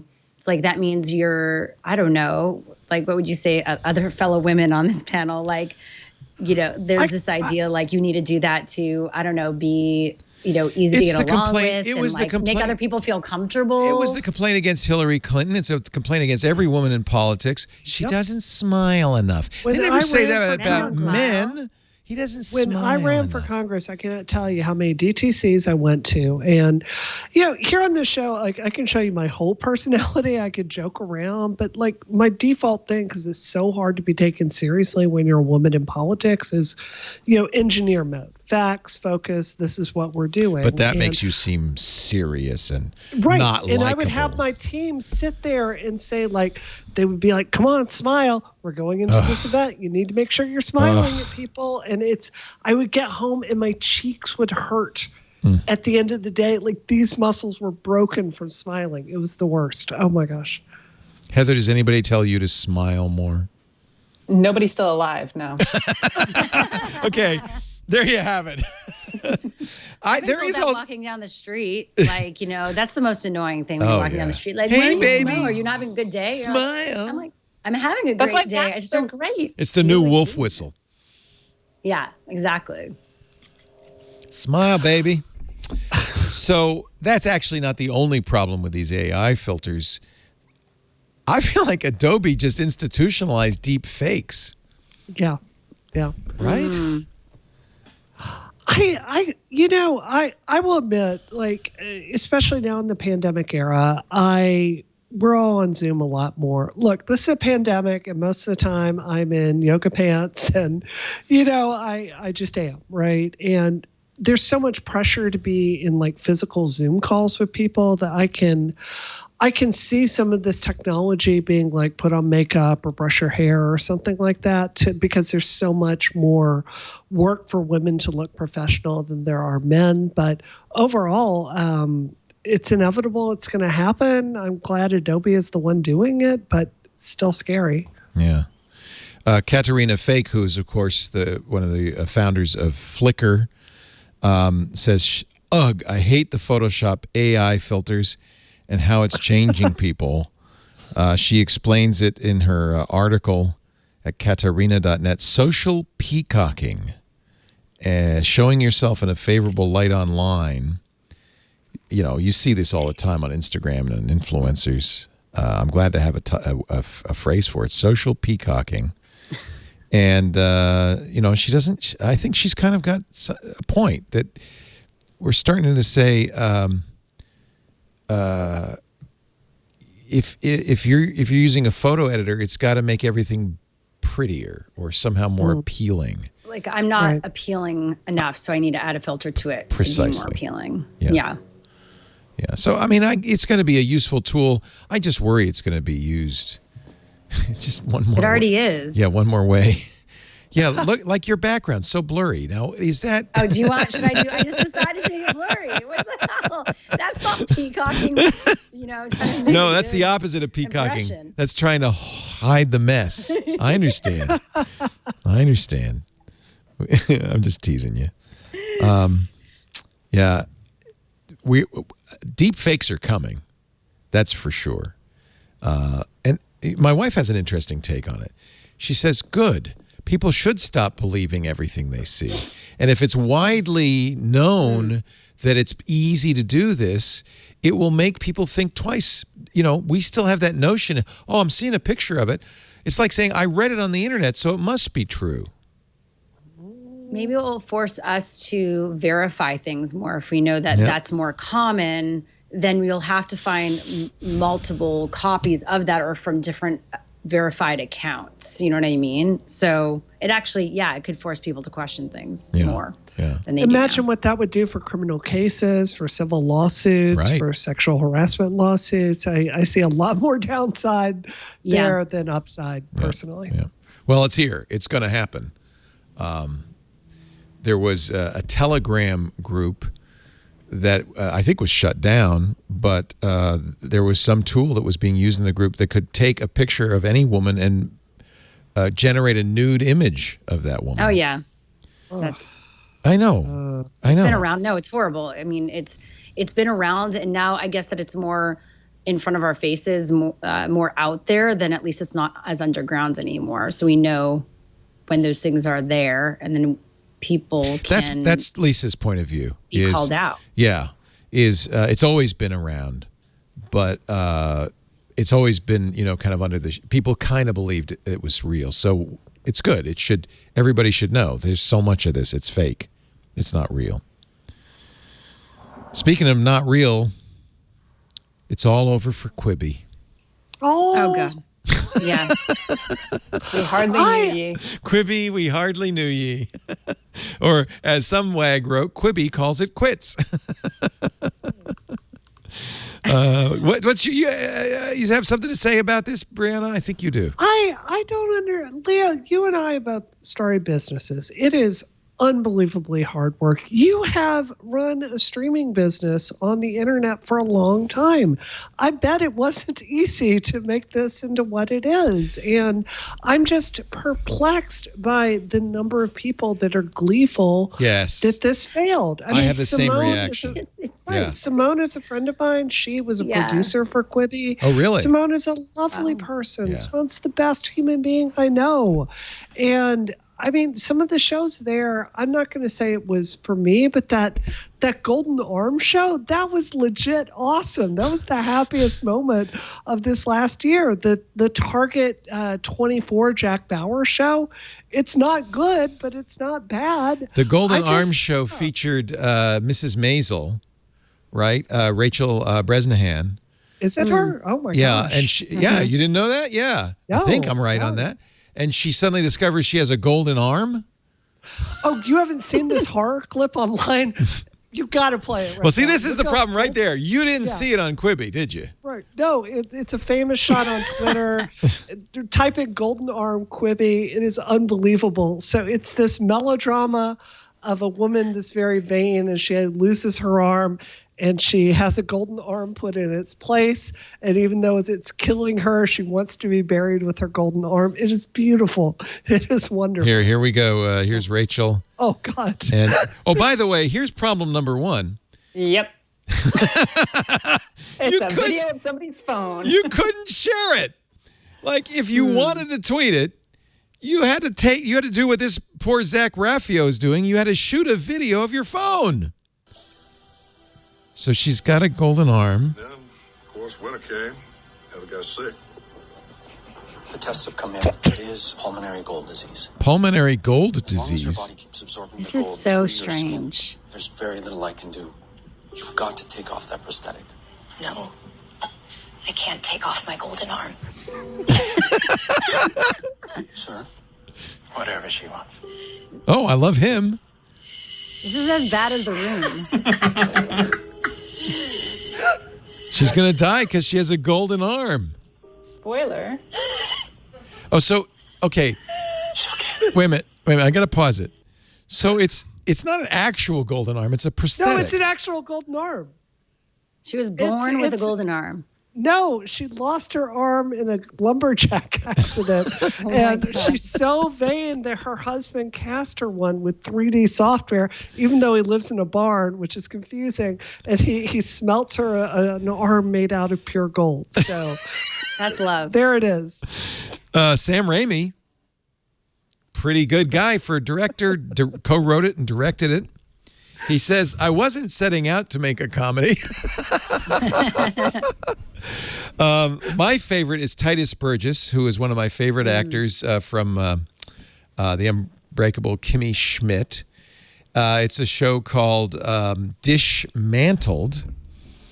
It was pre-COVID in conception, I think, because the idea is that they'd have a chef make an amazing meal. Then they'd mush it all together and put it in cannons and shoot it at two chefs in a special room. They would get splattered with this meal. They would then have to taste it, figure out what it was, and make it. And the chef who came the closest to making the original meal got $5,000. Someone was definitely stoned when they made that. That was microdosing in a nutshell. No, they were on something. They were on more than just microdosing. Quibi's other feature was that you could turn the phone sideways, and not only would the picture readjust as every phone does, you'd get a different angle on the scene, that the scenes were shot in both aspect ratios, portrait and landscape, in some cases, apparently not every show. And so it would do something interesting. And then they got sued by a company that said, we invented that. That was your... So that was another thing. Now, here's the thing. You were very kind. You said, I've created this vast media empire over the last 15 years. What I didn't have something that Quibi had. $1.75 billion in venture capital. And that's what killed him, right, Heather? It's like... I mean, that's why, and I don't have an opinion about Quibi one way or the other, having literally never watched anything but the video of somebody's phone showing the Golden Arm show. That tells us something right there. And I think that's like 99% of people who know about Quibi. I think some of the glee was just not even glee, but like you guys talk about like making a business, and you said how many years it was. Like it takes work time and scraping by, and they had such a ridiculous amount of money and made so many missteps, and just seemed to not even know. Some of the executives not even know their market that well, or who they were appealing to, or how to make things shareable and viral. And it's just like a head smacking moment, more than glee that people are losing their jobs. Just astounded that they didn't try harder or do a little different something. I don't know. It was a typical Hollywood move. They were trying to do YouTube, right? We're going to make two 60-plus-year-olds saying, we know what the kids want. I really want to be clear. I don't think they made smart decisions. I don't. No. But I'm with you. Clear. I feel for the content creators. I completely agree. Yeah. I remember when Simone was talking about getting her IMDb as a producer on an actual show. That's an exciting moment for her. Like she went out and she worked very hard on that. And I don't know. I know so many people in media that are hurting, especially at the pandemic. I'm not going to be gleeful as people are losing their jobs. No, I'm with you. That's me. Yeah. But I imagine how many could have been employed with that money? Like how many local papers could that have paid for a year? It could have been spent better. Yeah. Yeah, definitely. I mean, I think it's like when you have two, as you said, like two older white individuals that are like, we're going to like do this new thing and put over $1 billion into it. They're boasting about it. They're also shooting down every successful platform who has figured it out, who has spent many years doing it. It's kind of like it's a recipe for disaster. And then also they're just giving money. There was also a feeling, I think, from a lot of creatives that they were just giving money to the people that already had money. Whereas I think that, there's two Hollywood execs that are starting something new, and like they're definitely looking at more diversity in terms of like putting the spotlight on more up and coming creators and writers, like while having definitely the star power. But it just felt like they were giving every celebrity and their mom money for a show, and they were spending so much money. Like I knew a lot of people that had shows there, and it's just everyone knew they were just throwing out money. And so people are not like excited, unfortunately, in this era of kind of like, I think that people have a chip on their shoulder in Hollywood a bit to see like something fall, right? Yeah. My first reaction, I've actually said this a couple of times, was it just the Hollywood model does not work on the internet. The internet model is more like TikTok and YouTube. You make a platform that anybody can create content on. You make it easy for them to do so, and then you use an algorithm to surface the best content. They were telling people what they wanted versus like exactly a solution. And then that was like, I think that assumption made people not like want to see them fail. Unfortunately, that said, I also know a lot of people who have shows who are deserving, and a lot of people, they were employing a lot of people. So I even said after they launched, while everyone was making fun of them, like, I feel like I want them to succeed because it means more people get more jobs, right? Well, that's how I've modified my thinking, because over the last few nights, because I do feel bad. There's a story of a Quibi film crew that was out making a movie, and they were told that Quibi had folded, and they're desperately trying to continue so they can at least finish what they were making and maybe find another market for it. You know, there are a lot of people who be left out in the cold. So my initial take was, this is Hollywood versus Silicon Valley, and they just don't get it. But then I thought a little bit about it. And what it really is, Quibi's doing art, stuff that's thoughtfully created, or we're trying to anyway. I mean, that's what a movie is and a TV show. Stuff that somebody writes a script and they bring in a lot of talent and they produce it, and they have a huge number of film crews and people doing this, and that was a different kind of creation, and I don't want to see that kind of creation fail. We need that. I think it's important. I think that's but when you think that they put $1.75 billion into this, and frankly no show on Quibi got more views than Nathan Apodaca, this guy, on his longboard, drinking his cranapple juice and making a 43-year-old song by Fleetwood Mac again on the top 10. I mean, this is the opposite of Quibi, right? And let's remember also, musically, that was, before TikTok bought them, was having a hard time too, right? Yeah, but musically had a secret sauce, which was what we just saw, which was you were allowed to take real music, right, and put your video to it. Yeah. Right. If you did that on YouTube, you'd be taken down in a heartbeat. You're an active participant in it. And I think that with Quibi, people are like, it's a lean back, but it's also for the next generation. So it was confusing. And they went too high. Like starting at 1 billion, you can't keep that up. You're never going to be able to keep that up or make your money back in time. It's often the kiss of death to get venture funding, I have to say. Yeah. Unless you're like Apple, I know, I've lost track of how many billions they've been spending on their original content. And I think this is biased. I think there's been one good show coming on Apple, but it's getting better over time. Like they hung out more than 6 months and kept making mediocre TV. You know why? And making good TV. Because this could be a loss leader. They don't ever have to make money on Apple TV Plus, right? Right. And they're taking their time to figure out what works versus they're finding out what doesn't how work. Many shows, or it doesn't work. But like spending that much money on that many shows, there's no room for any errors. You're not leaving yourself a lot of room for mistakes. Yeah, they don't have that many shows. They don't have a catalog. They don't have what Netflix has, where Netflix can make 10 bad shows, and still there's a catalog, so you can watch stuff. I feel like the really big mistake Quibi made was market segmentation. Like, look at car stuff. What's like the most successful YouTube channel for cars? It's Donut Media. It's, dudes sitting around talking about cars, upgrading their cars, talking about the top 10 best cars. And it's very authentic. It's hyper segmented to that market. What was Quibi's car show? It was Idris Elba driving around doing dumb stunts trying to beat a stunt driver. It was a big spectacle, but it doesn't appeal to people like me. Look at Twit and what you do. You've got an Android show, you've got a main tech news show.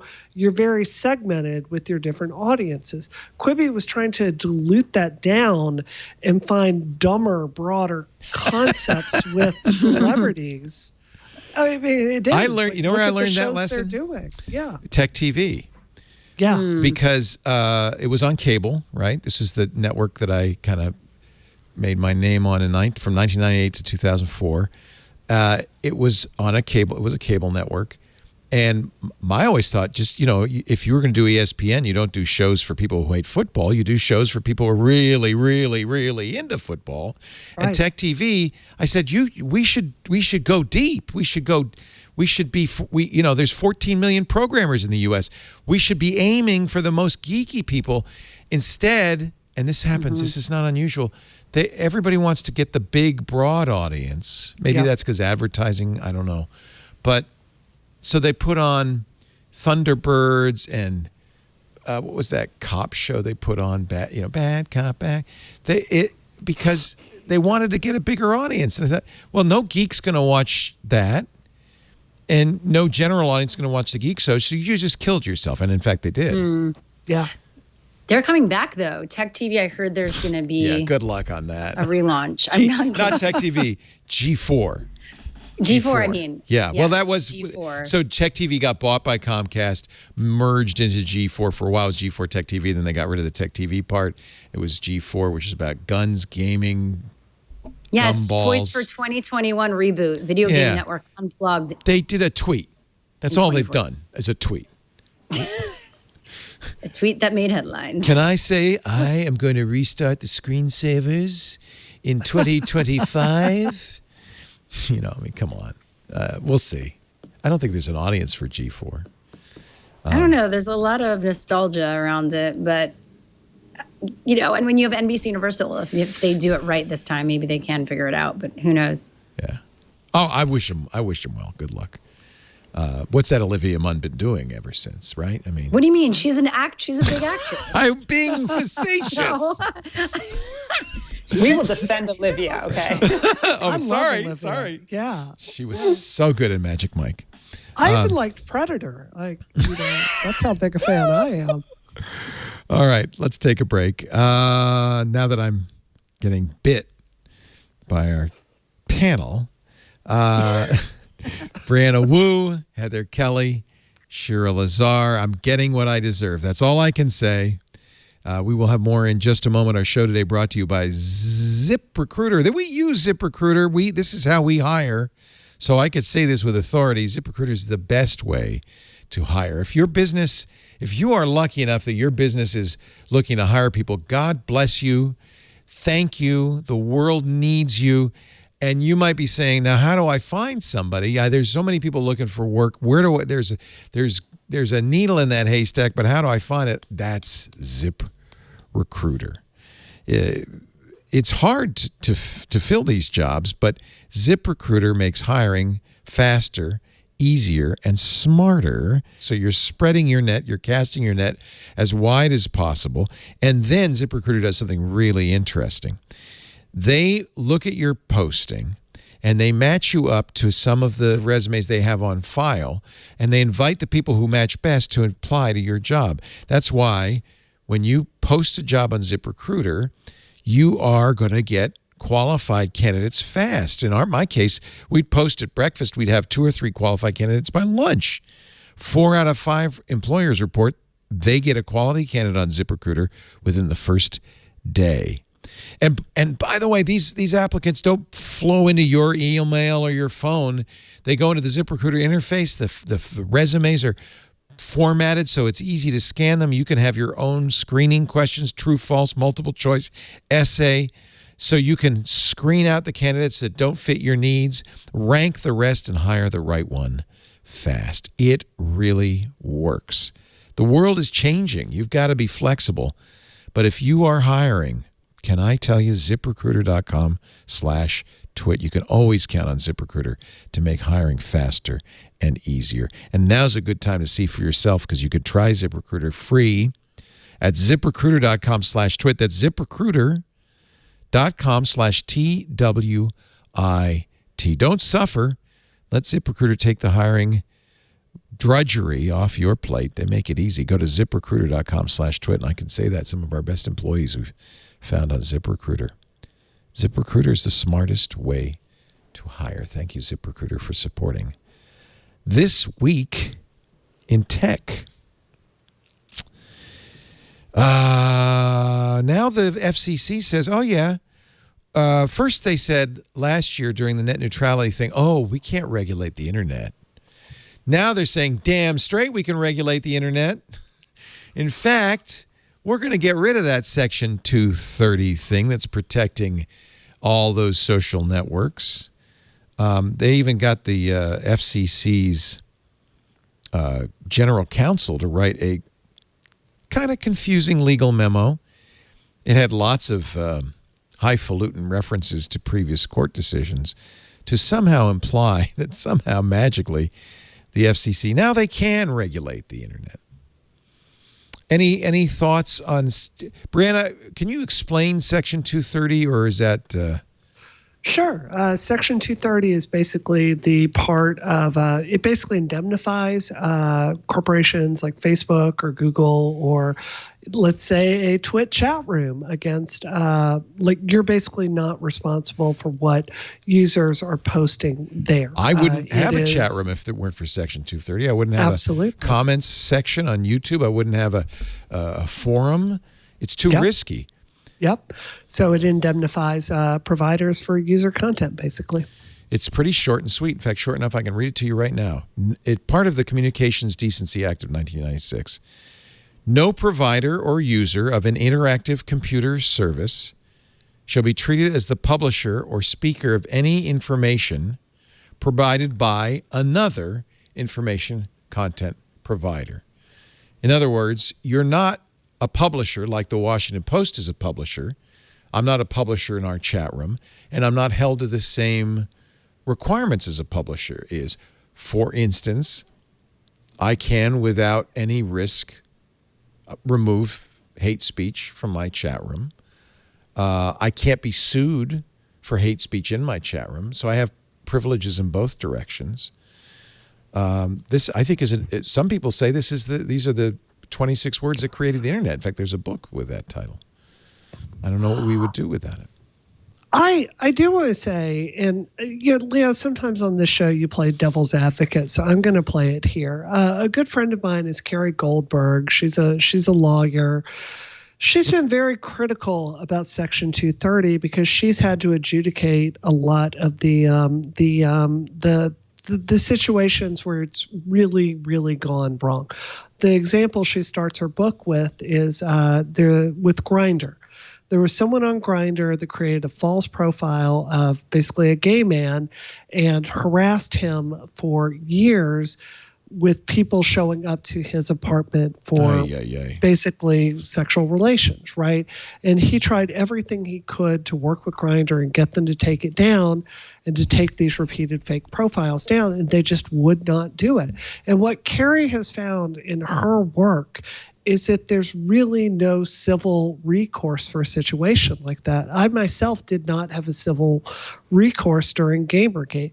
Now, I'm not saying we throw Section 230 away because of that, but I begun to become increasingly open-minded to the thought that perhaps we could widen it in a way that might address those very reasonable concerns. That's a good point. I hadn't really thought about that. I mean, normally what Section 230 is used for is to let somebody like Grindr pull that account down without liability, right? But if they decide not to, where is the recourse? And you're saying that you can't sue them over that. She has found it nearly impossible to bring lawsuits forward with issues like revenge porn or cyber stalking or that's a good point. Yeah, basically organized harassment. Like Carrie is the lawyer you call if you're in a situation like that. And again, I hope your listeners and viewers don't think I'm advocating getting rid of 230. I'm not. I'm just wondering if there's a way to make everyone happy here. Yeah. Anybody? Yeah, that's where the community comes into play. I think when there's something wrong like that and someone's abusing the platforms, like, I mean, right now on Instagram, you flag people, or, you know, if they're catfishing or if they're harassment, I mean, the platforms do something about it, it seems, most of the time.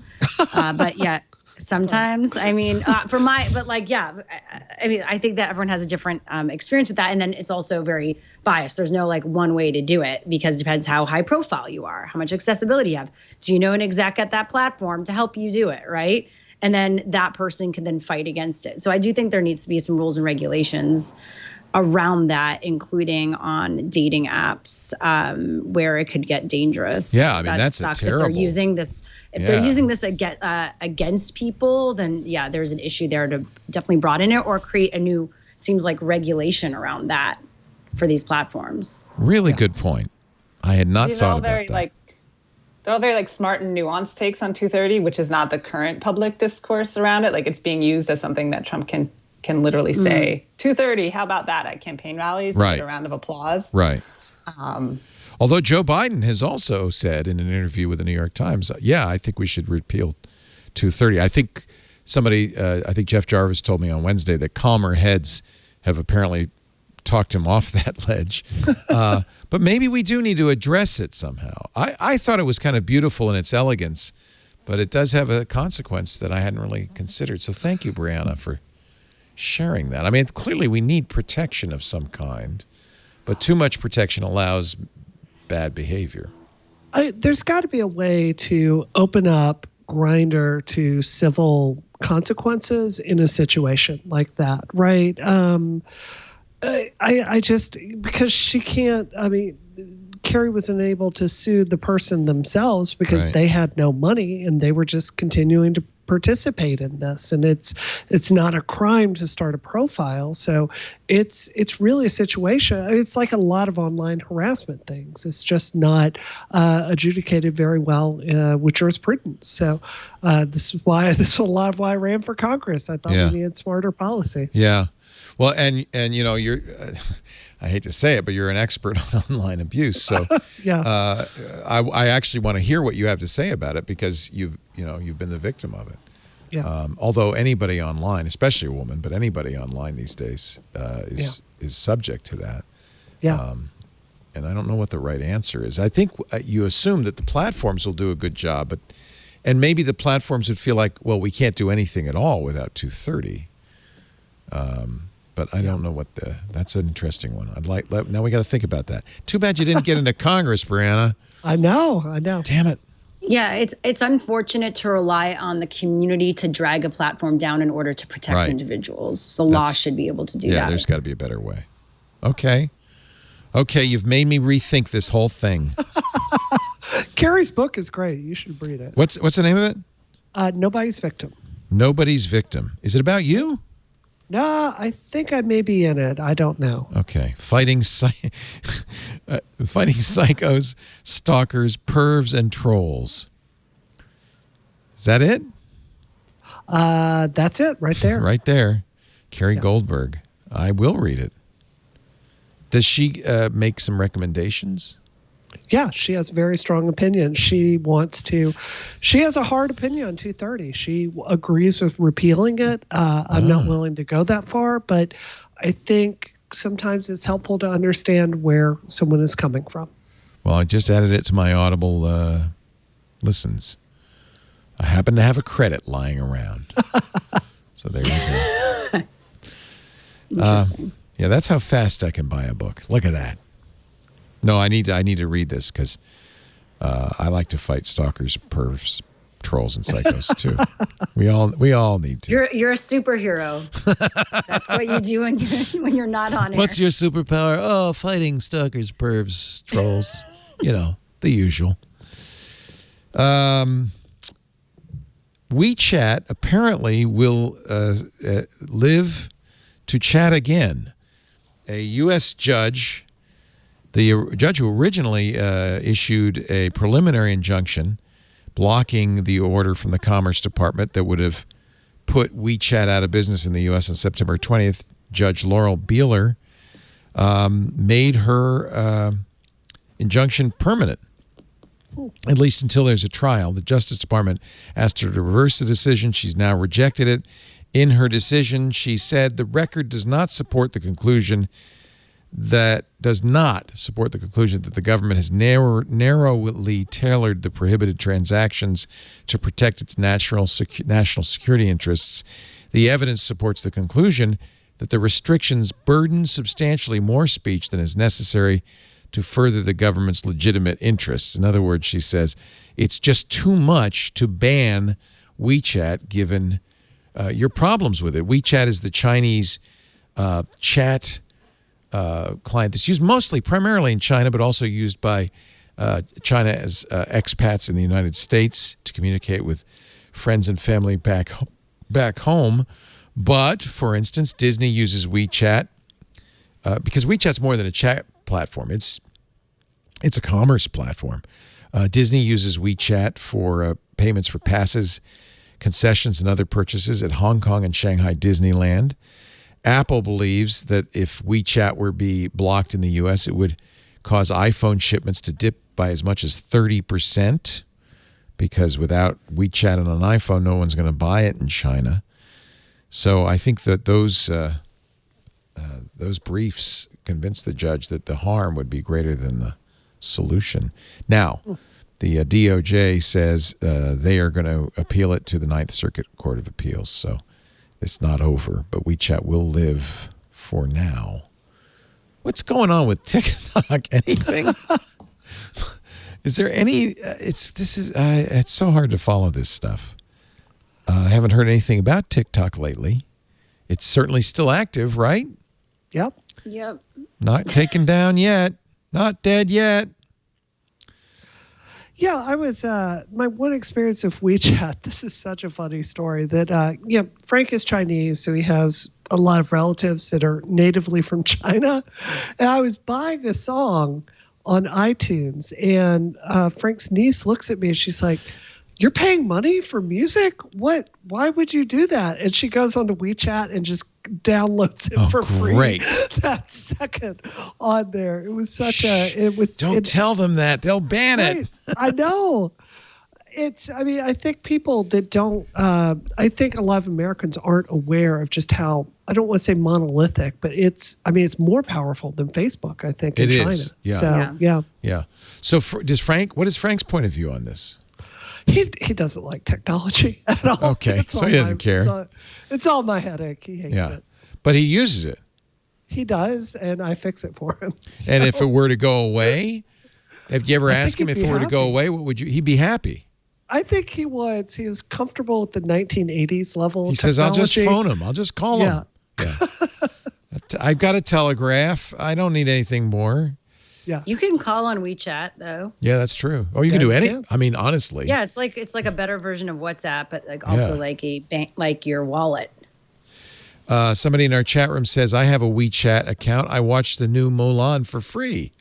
Oh, nice. Oh, Disney's going, no, maybe that wasn't a good idea. Okay. The government asserting it has the authority just to ban it outright. So, that's what the judge stopped. We shall see. It's going to be up to the district court now, and then eventually the Supreme Court, I would guess. Boy, they just want to shut it down. So politicized. Like it is, because it's hard to imagine. What is the threat to American security from WeChat and TikTok? They're just trying to drag every Chinese company that's starting to move into the U.S. Yeah. They want to hit them where they think it hurts. Is it to protect Facebook? I do think that there's an assumption that American technology companies are good and Chinese technology companies are evil. Right. That is coloring their thinking. That's too bad. That's too bad. Does Frank face any anti-Asian sentiment or any Chinese sentiment? Absolutely. Really? Absolutely. It's it's not helping when people are calling it the Wuhan the president flu is calling it the China the Kung virus, flu, China virus. Yeah. He's definitely faced that. Yeah. Viruses know no national boundaries. I just discovered that.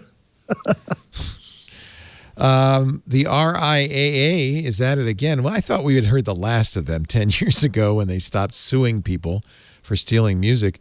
They have taken down 18, count them, 18 GitHub projects used for downloading YouTube videos. The main target was the YouTube DL project, which is a Python library used by many YouTube video ripping tools and services. You may say, why would the Recording Industry Association of America care if I download a YouTube video? Well, they say the clear purpose of YouTube downloaders is to circumvent the technological protection measures used by authorized streaming services such as YouTube to allow users to reproduce and distribute music videos and sound recordings without authorization. You should go after WeChat, RIAA, please. I think this story really brings forward some uncomfortable questions about Microsoft stewardship over GitHub. They didn't even, they didn't put it out for comment or anything. They just said, okay, sure. Exactly. It's very, I think most people at Microsoft were very happy to see them acquire GitHub. And I think overall, Microsoft has been a very strong steward for open source. In fact, at Rebellion, we modeled our code of conduct directly off the Microsoft open source code of conduct because it was so good. But if they're just going to roll over like this with a legal threat for something that there's clearly fair use to be with YouTube downloading. We use it at Rebellion all the time for political ads. I think it really raises some questions. I encourage people to use YouTube downloaders for our shows. If they honestly, we're on YouTube, if you want a smaller version of our show than the HD version we put out, I say go to YouTube and download it. That's not infringing. Yeah. According to John Bergmayer, who is the legal director of Public Knowledge, he said, this is not a DMCA request. There is no assertion that YouTube Downloader is an infringing work. The claim is it's illegal per se. It's not. Yeah. That's like saying BitTorrent is illegal per se because in some cases it's used illegally. Yeah. They're making an assumption that that's the only way that it's used. And the fact that Microsoft didn't defend it is very disappointing. Yeah, it doesn't protect those. And it sets a precedent that, what's happening is illegal. Right. Right. I think that, there are ways to monetize, or like there's technology and then still networks and collectives that will find the content that you have or that's been used on someone else's channels and then just monetize that for you. Like, I think that is better than necessarily doing takedowns. Right. Well, that's, in fact, one of the choices you have with YouTube's Content ID system. There are a number of things you can do if you say that's infringing content. We get taken down all the time. In fact, the fact that I played Nathan Apodaca's TikTok that had the music from Fleetwood Mac's Dream behind it means that this show will almost certainly get taken down on YouTube, which is why our editors will probably just take it out, which pisses the hell out of me because it's fair use. It was a news story. It's completely legal use. And by the way, nobody's not going to buy Dreams because they heard me play it on this show. In fact, quite the opposite. You're stealing you're quite the opposite. This is, that TikTok video is prima facie evidence that it sells records. It doesn't stop record sales. It makes a 43-year-old song a hit again. They're selective, right, with what they want to work for them and with them. That's where it's like that gray area makes it really difficult. Well, you do get the choice. We get taken down all the time. I get taken down for crazy things. But you have a choice. When you set the content ID, you can do like, remember when National Geographic accidentally said any videos with a space launch should be taken down, even though they didn't own them? And our videos and a lot of YouTubers' videos that had pictures of the Crew Dragon launch got taken down because National Geographic said we own it, but they don't. Or you can say monetize it. That's one of the switches. Put an ad on it. Or, there's a variety. Or you could say put a link to the song download on it. There's a lot of things you can do. But you can never break the chain. Yeah, we had a big kerfluffle this week in the game industry. A Stadia developer. Oh yes. Put out. Can you put a pin in that? I want to talk about that. I want to take a break. Go for it. I wanted to bring that up with you. I'm so glad you mentioned that.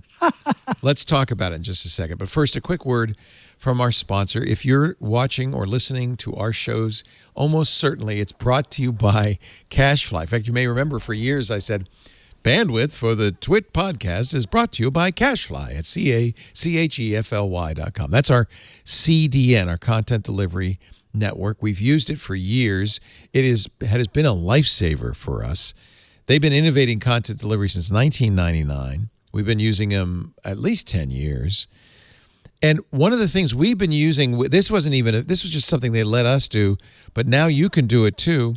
They call it their storage optimization system. One of the real expenses so you have to understand how a content delivery network works. They have servers as you can see, all over the world. And they put your content on all those servers so it's close to your customers, your downloaders, your listeners, and they get it faster that way. But if one of those servers doesn't have the content, that's called a cache miss, it has to go out and get it from the original source and download it. And that can end up costing you a lot of money. If you store your stuff on Amazon's S3, for instance, you might have noticed that even though you're on a CDN, your S3 bills are through the roof. That's because of all the cache misses. We've never had that problem because CacheFly lets us store our content on CacheFly's servers. Now you can too with their storage optimization system. It lets you keep the data and content closer to your customers without traffic over the public internet slowing you down and costing you money. You could save thousands a month by shielding your origin. No cache misses. That means a lot of things. Not only saves you money, but it means no more buffering, no more slowdowns. Your download speeds will be drastically improved, and your data transfer out fees significantly reduced.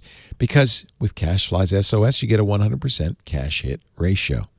All you have to do is decide how much storage you need. They'll take care of the rest. And by the way, CacheFly is always getting better.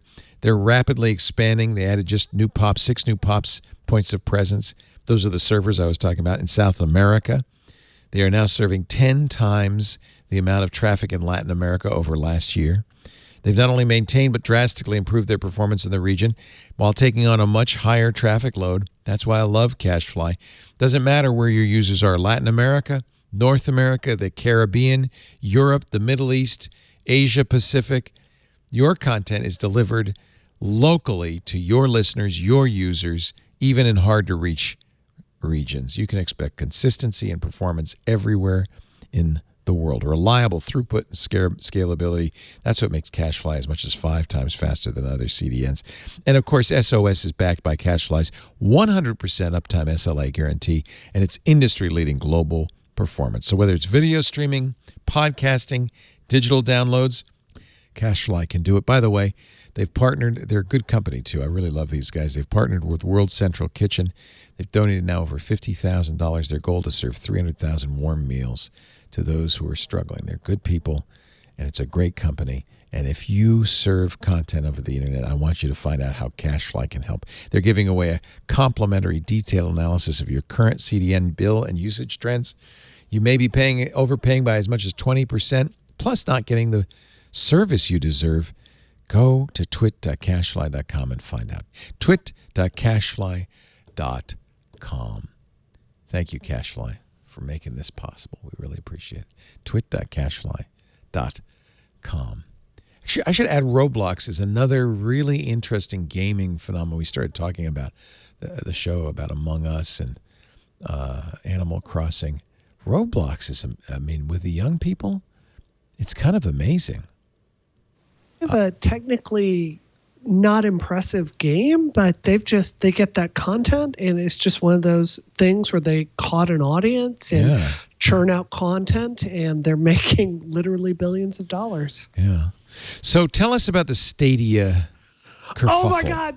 This was, like most times when you read about gamers in the news, it's like, oh no, they, went after some sexist scandal or something like this. This is actually heartwarming that some developer for Stadia decides to go on Twitter and start popping off. And he's like, you know what? I think streamers need to actually start paying the companies for the games they're streaming. Oh! I think they need to pay. You mean money. Streamers on Twitch? Like if I'm streaming a Minecraft session, I should pay Mojang. You should be cutting them a check. Exactly. Just like I pay for the music that I'm playing in the background. Right. Or Activision. Right. And I got to tell you, the gaming community is usually toxic, but feminist gamers, gay gamers, right-wing gamers, game journalists, all of us came together in a glorious song and went after the Twitter main character of the day and really, really critiqued this person to the point where floundering Stadia, he actually took it out of his bio, the fact that he was a Stadia developer, because Stadia doesn't need any more problems. Why did he think they should pay? He wanted to get paid. I guess he's a game developer. I'm a game developer. You shouldn't be paying to stream games. Like, if anything, they should be paying you because you're advertising.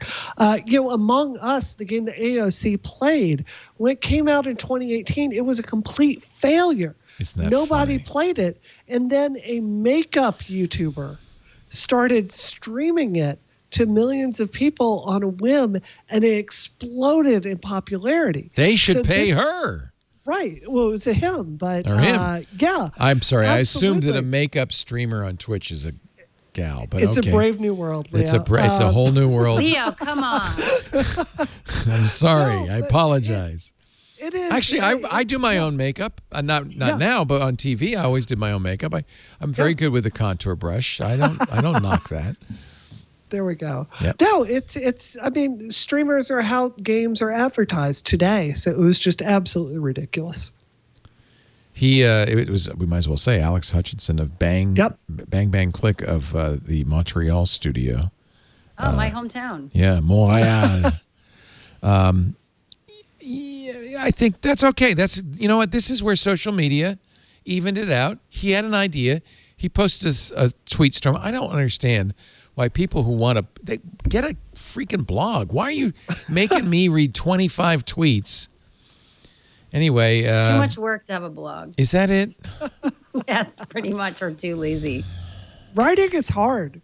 Yeah, but you're still writing it. You're just spreading it out over. No. And it's social. It's like something that easily can get picked up and reacted to. Right. Yeah, exactly. Okay. Anyway, it was probably the right thing to do because it got the conversation rolling. Where else? Yeah. But Twitter and Google even eventually said, we don't think this. Pay no attention, Alex. It does not reflect the views of Stadia, YouTube, or Google. No.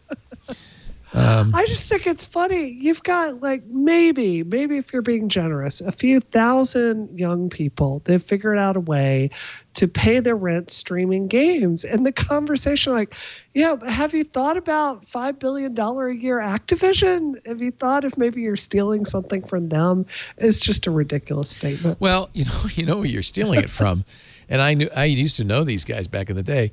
There was a pretty good gig to write those, $25 books on how to beat a game, right? Yeah. That was a booming market. You don't need that anymore. Just get a YouTube video or watch a Twitch streamer. I miss those books. Those were great. Really? I have a bunch of. Oh yeah. Should we bring them back? You have them right there. I have a whole ton of them right there. Yeah. And they were beautiful. The production was nice because you have it's all the game and everything, and yeah, all the art. All the art. Okay, so he was wrong.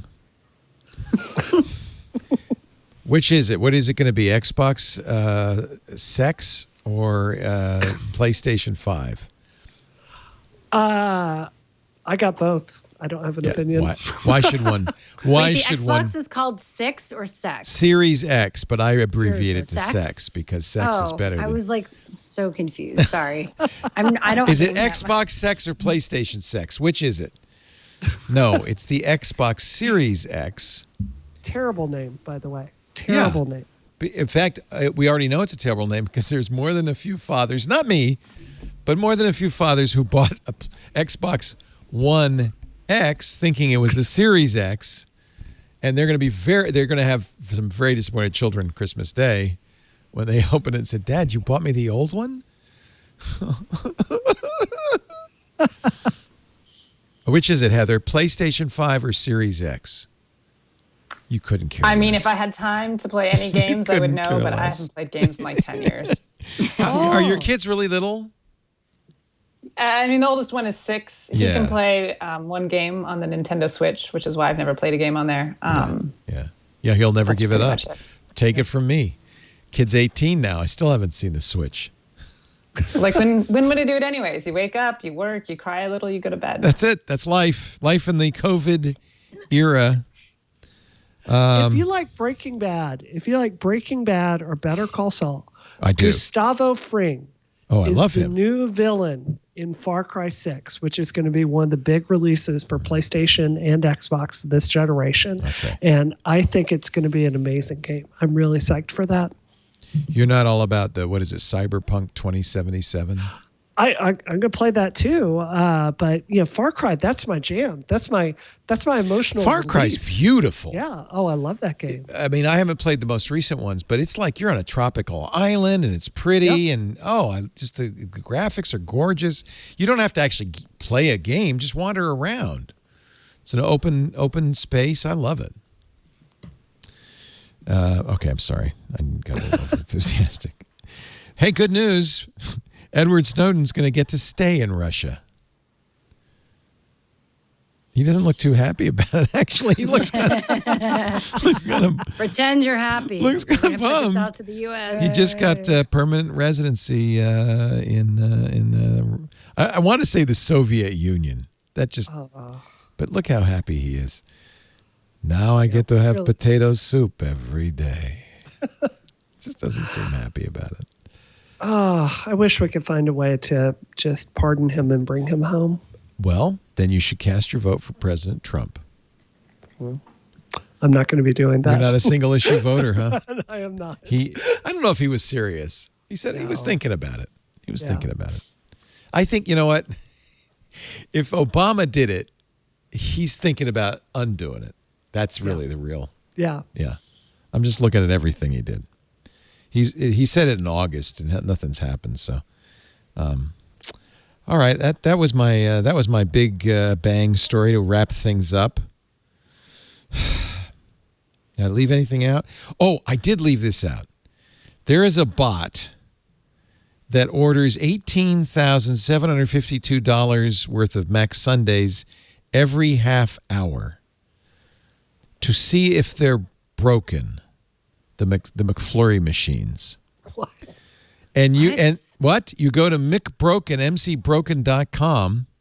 You can see that, because I guess I didn't know this, not being a McFlurry lover, that McFlurry machines break a lot. Yeah, they do. So before you head out, you might want to know that the McFlurry machine in Rohnert Park on Redwood Drive is still broken. It's been broken all day. I've been checking. That makes sense. Yeah, but good news, the McFlurry machine just down the road in Petaluma is working. Apparently this guy wrote a bot. It's amazing. To order McFlurries. I don't know how you can order them and not buy them. But apparently you can order online, and if it's broken, you can't order it. Rashik Zahid decided it's better to know if the ice cream machine is broken before you go. Thus was born McBroken, which maps out all the McDonald's near you with a simple color-coded dot system. I reversed. So here's how he did it. Now this you gotta admire this guy. This is Kate Cox writing in Ars Technica.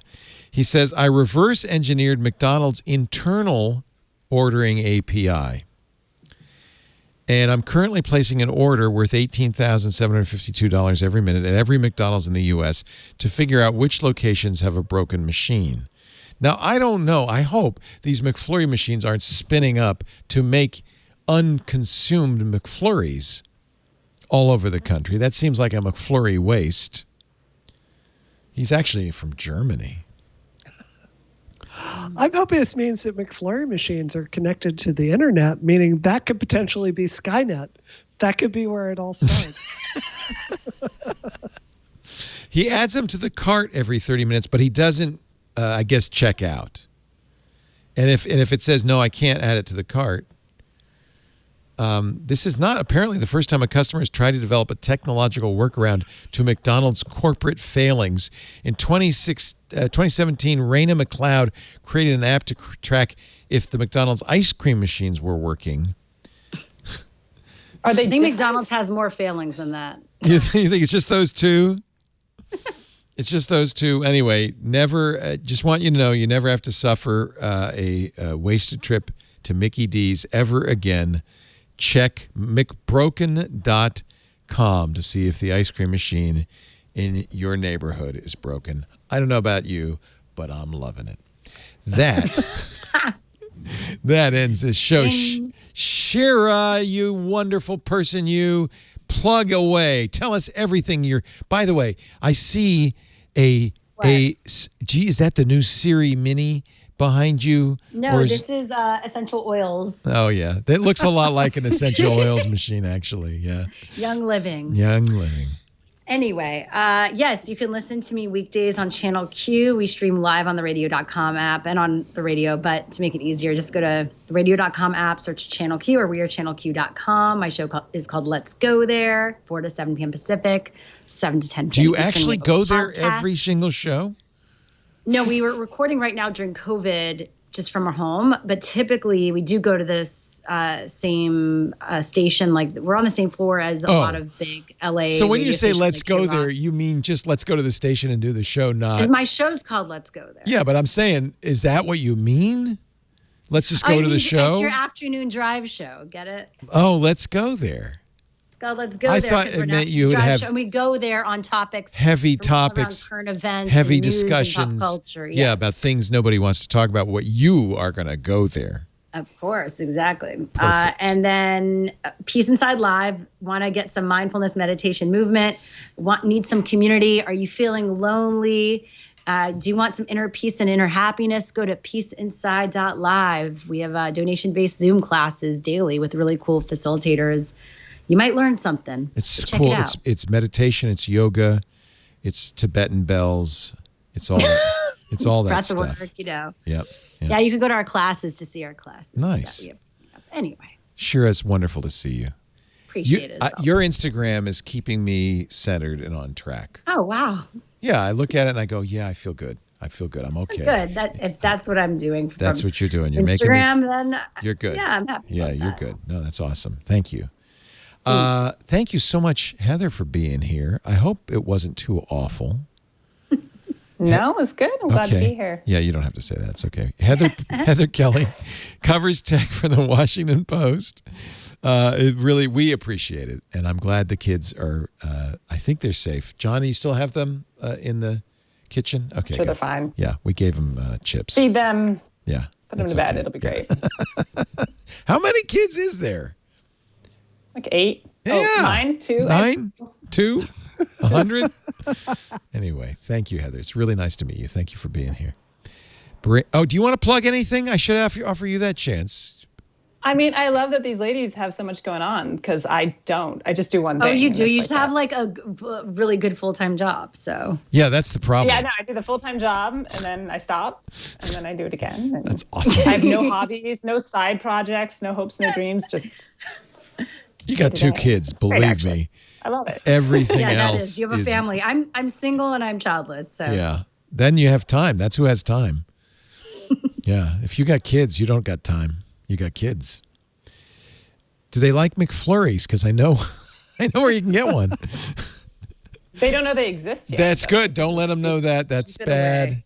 As soon as they They're know. so good. I don't even know what's in there, but they're fantastic. That's good. You don't want to know. And thank you so much once again, Brianna Wu. We can hear about Rebellion PAC. I'm so excited. Yes. Do you want money? We're a super PAC. We're trying to win this election. Of course we want money. If you want to support, look, I want to tell you what we're doing. We're doing a huge ad buy in Florida. Florida, the way we're looking at it, has 52% chance to go for Biden. Yep. So we're looking at that. We're saying that is worth our ad dollars. So we're putting a really big ad buy there. So why did you buy an ad in Nebraska then? Well, because a candidate we like a lot, Carrie Eastman, is a local candidate. There. Okay. Well, she's has a 48% chance of beating a Republican incumbent who's there with a 52% chance. This is someone who vetoed COVID relief, and I take that personally. I think we should be doing more on that. So, but. Yeah, if we win Nebraska, we also get that electoral vote. Won't hurt. We're looking at Michigan. So, I'm an engineer. We look at these swing states and we put ads in places where it makes sense. Smart. Yep. I love this idea. Was this your idea to form this? I know you were talking about it after your campaign, talking about a PAC. So a friend of mine, I was going to start a technology PAC after I didn't win. After COVID, you didn't lose. Drop you out. withdrew. Right. Withdrew because of COVID, and I concluded you can't win if you can't hold events or knock on doors if you're a challenger. I wanted to start a tech PAC, and then a friend of mine came to me. They raised about 1.3 million. I raised close to $1 million. Good for you. And we said if we combine our forces, we can really help win this election. So I was looking at much better paid jobs in engineering at the time, but I decided I wanted to do what I could for this election. God wasn't done with me yet, so good. That's why I did We're this. glad. And I was reading the code of conduct on your ethics page, and I really like it. I think I'm going to. We took that seriously. Yeah. I think you put a lot of effort into it, and I want to steal it. I sure did. I think it's really sure good. did. Yeah. If I could plug one more thing, yes. We have the opposite of mindfulness classes on Zoom. It's Rocket.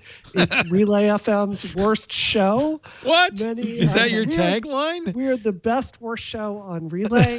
Many of the hosts that you love here on Twit are over on my show. I think Christina Warren and Simone de Rochefort are both there. So please come watch us there. It's a good time. Isn't Christina great? Christina's the best. Yeah, we all love her. Film girl. Yeah. She was on last week.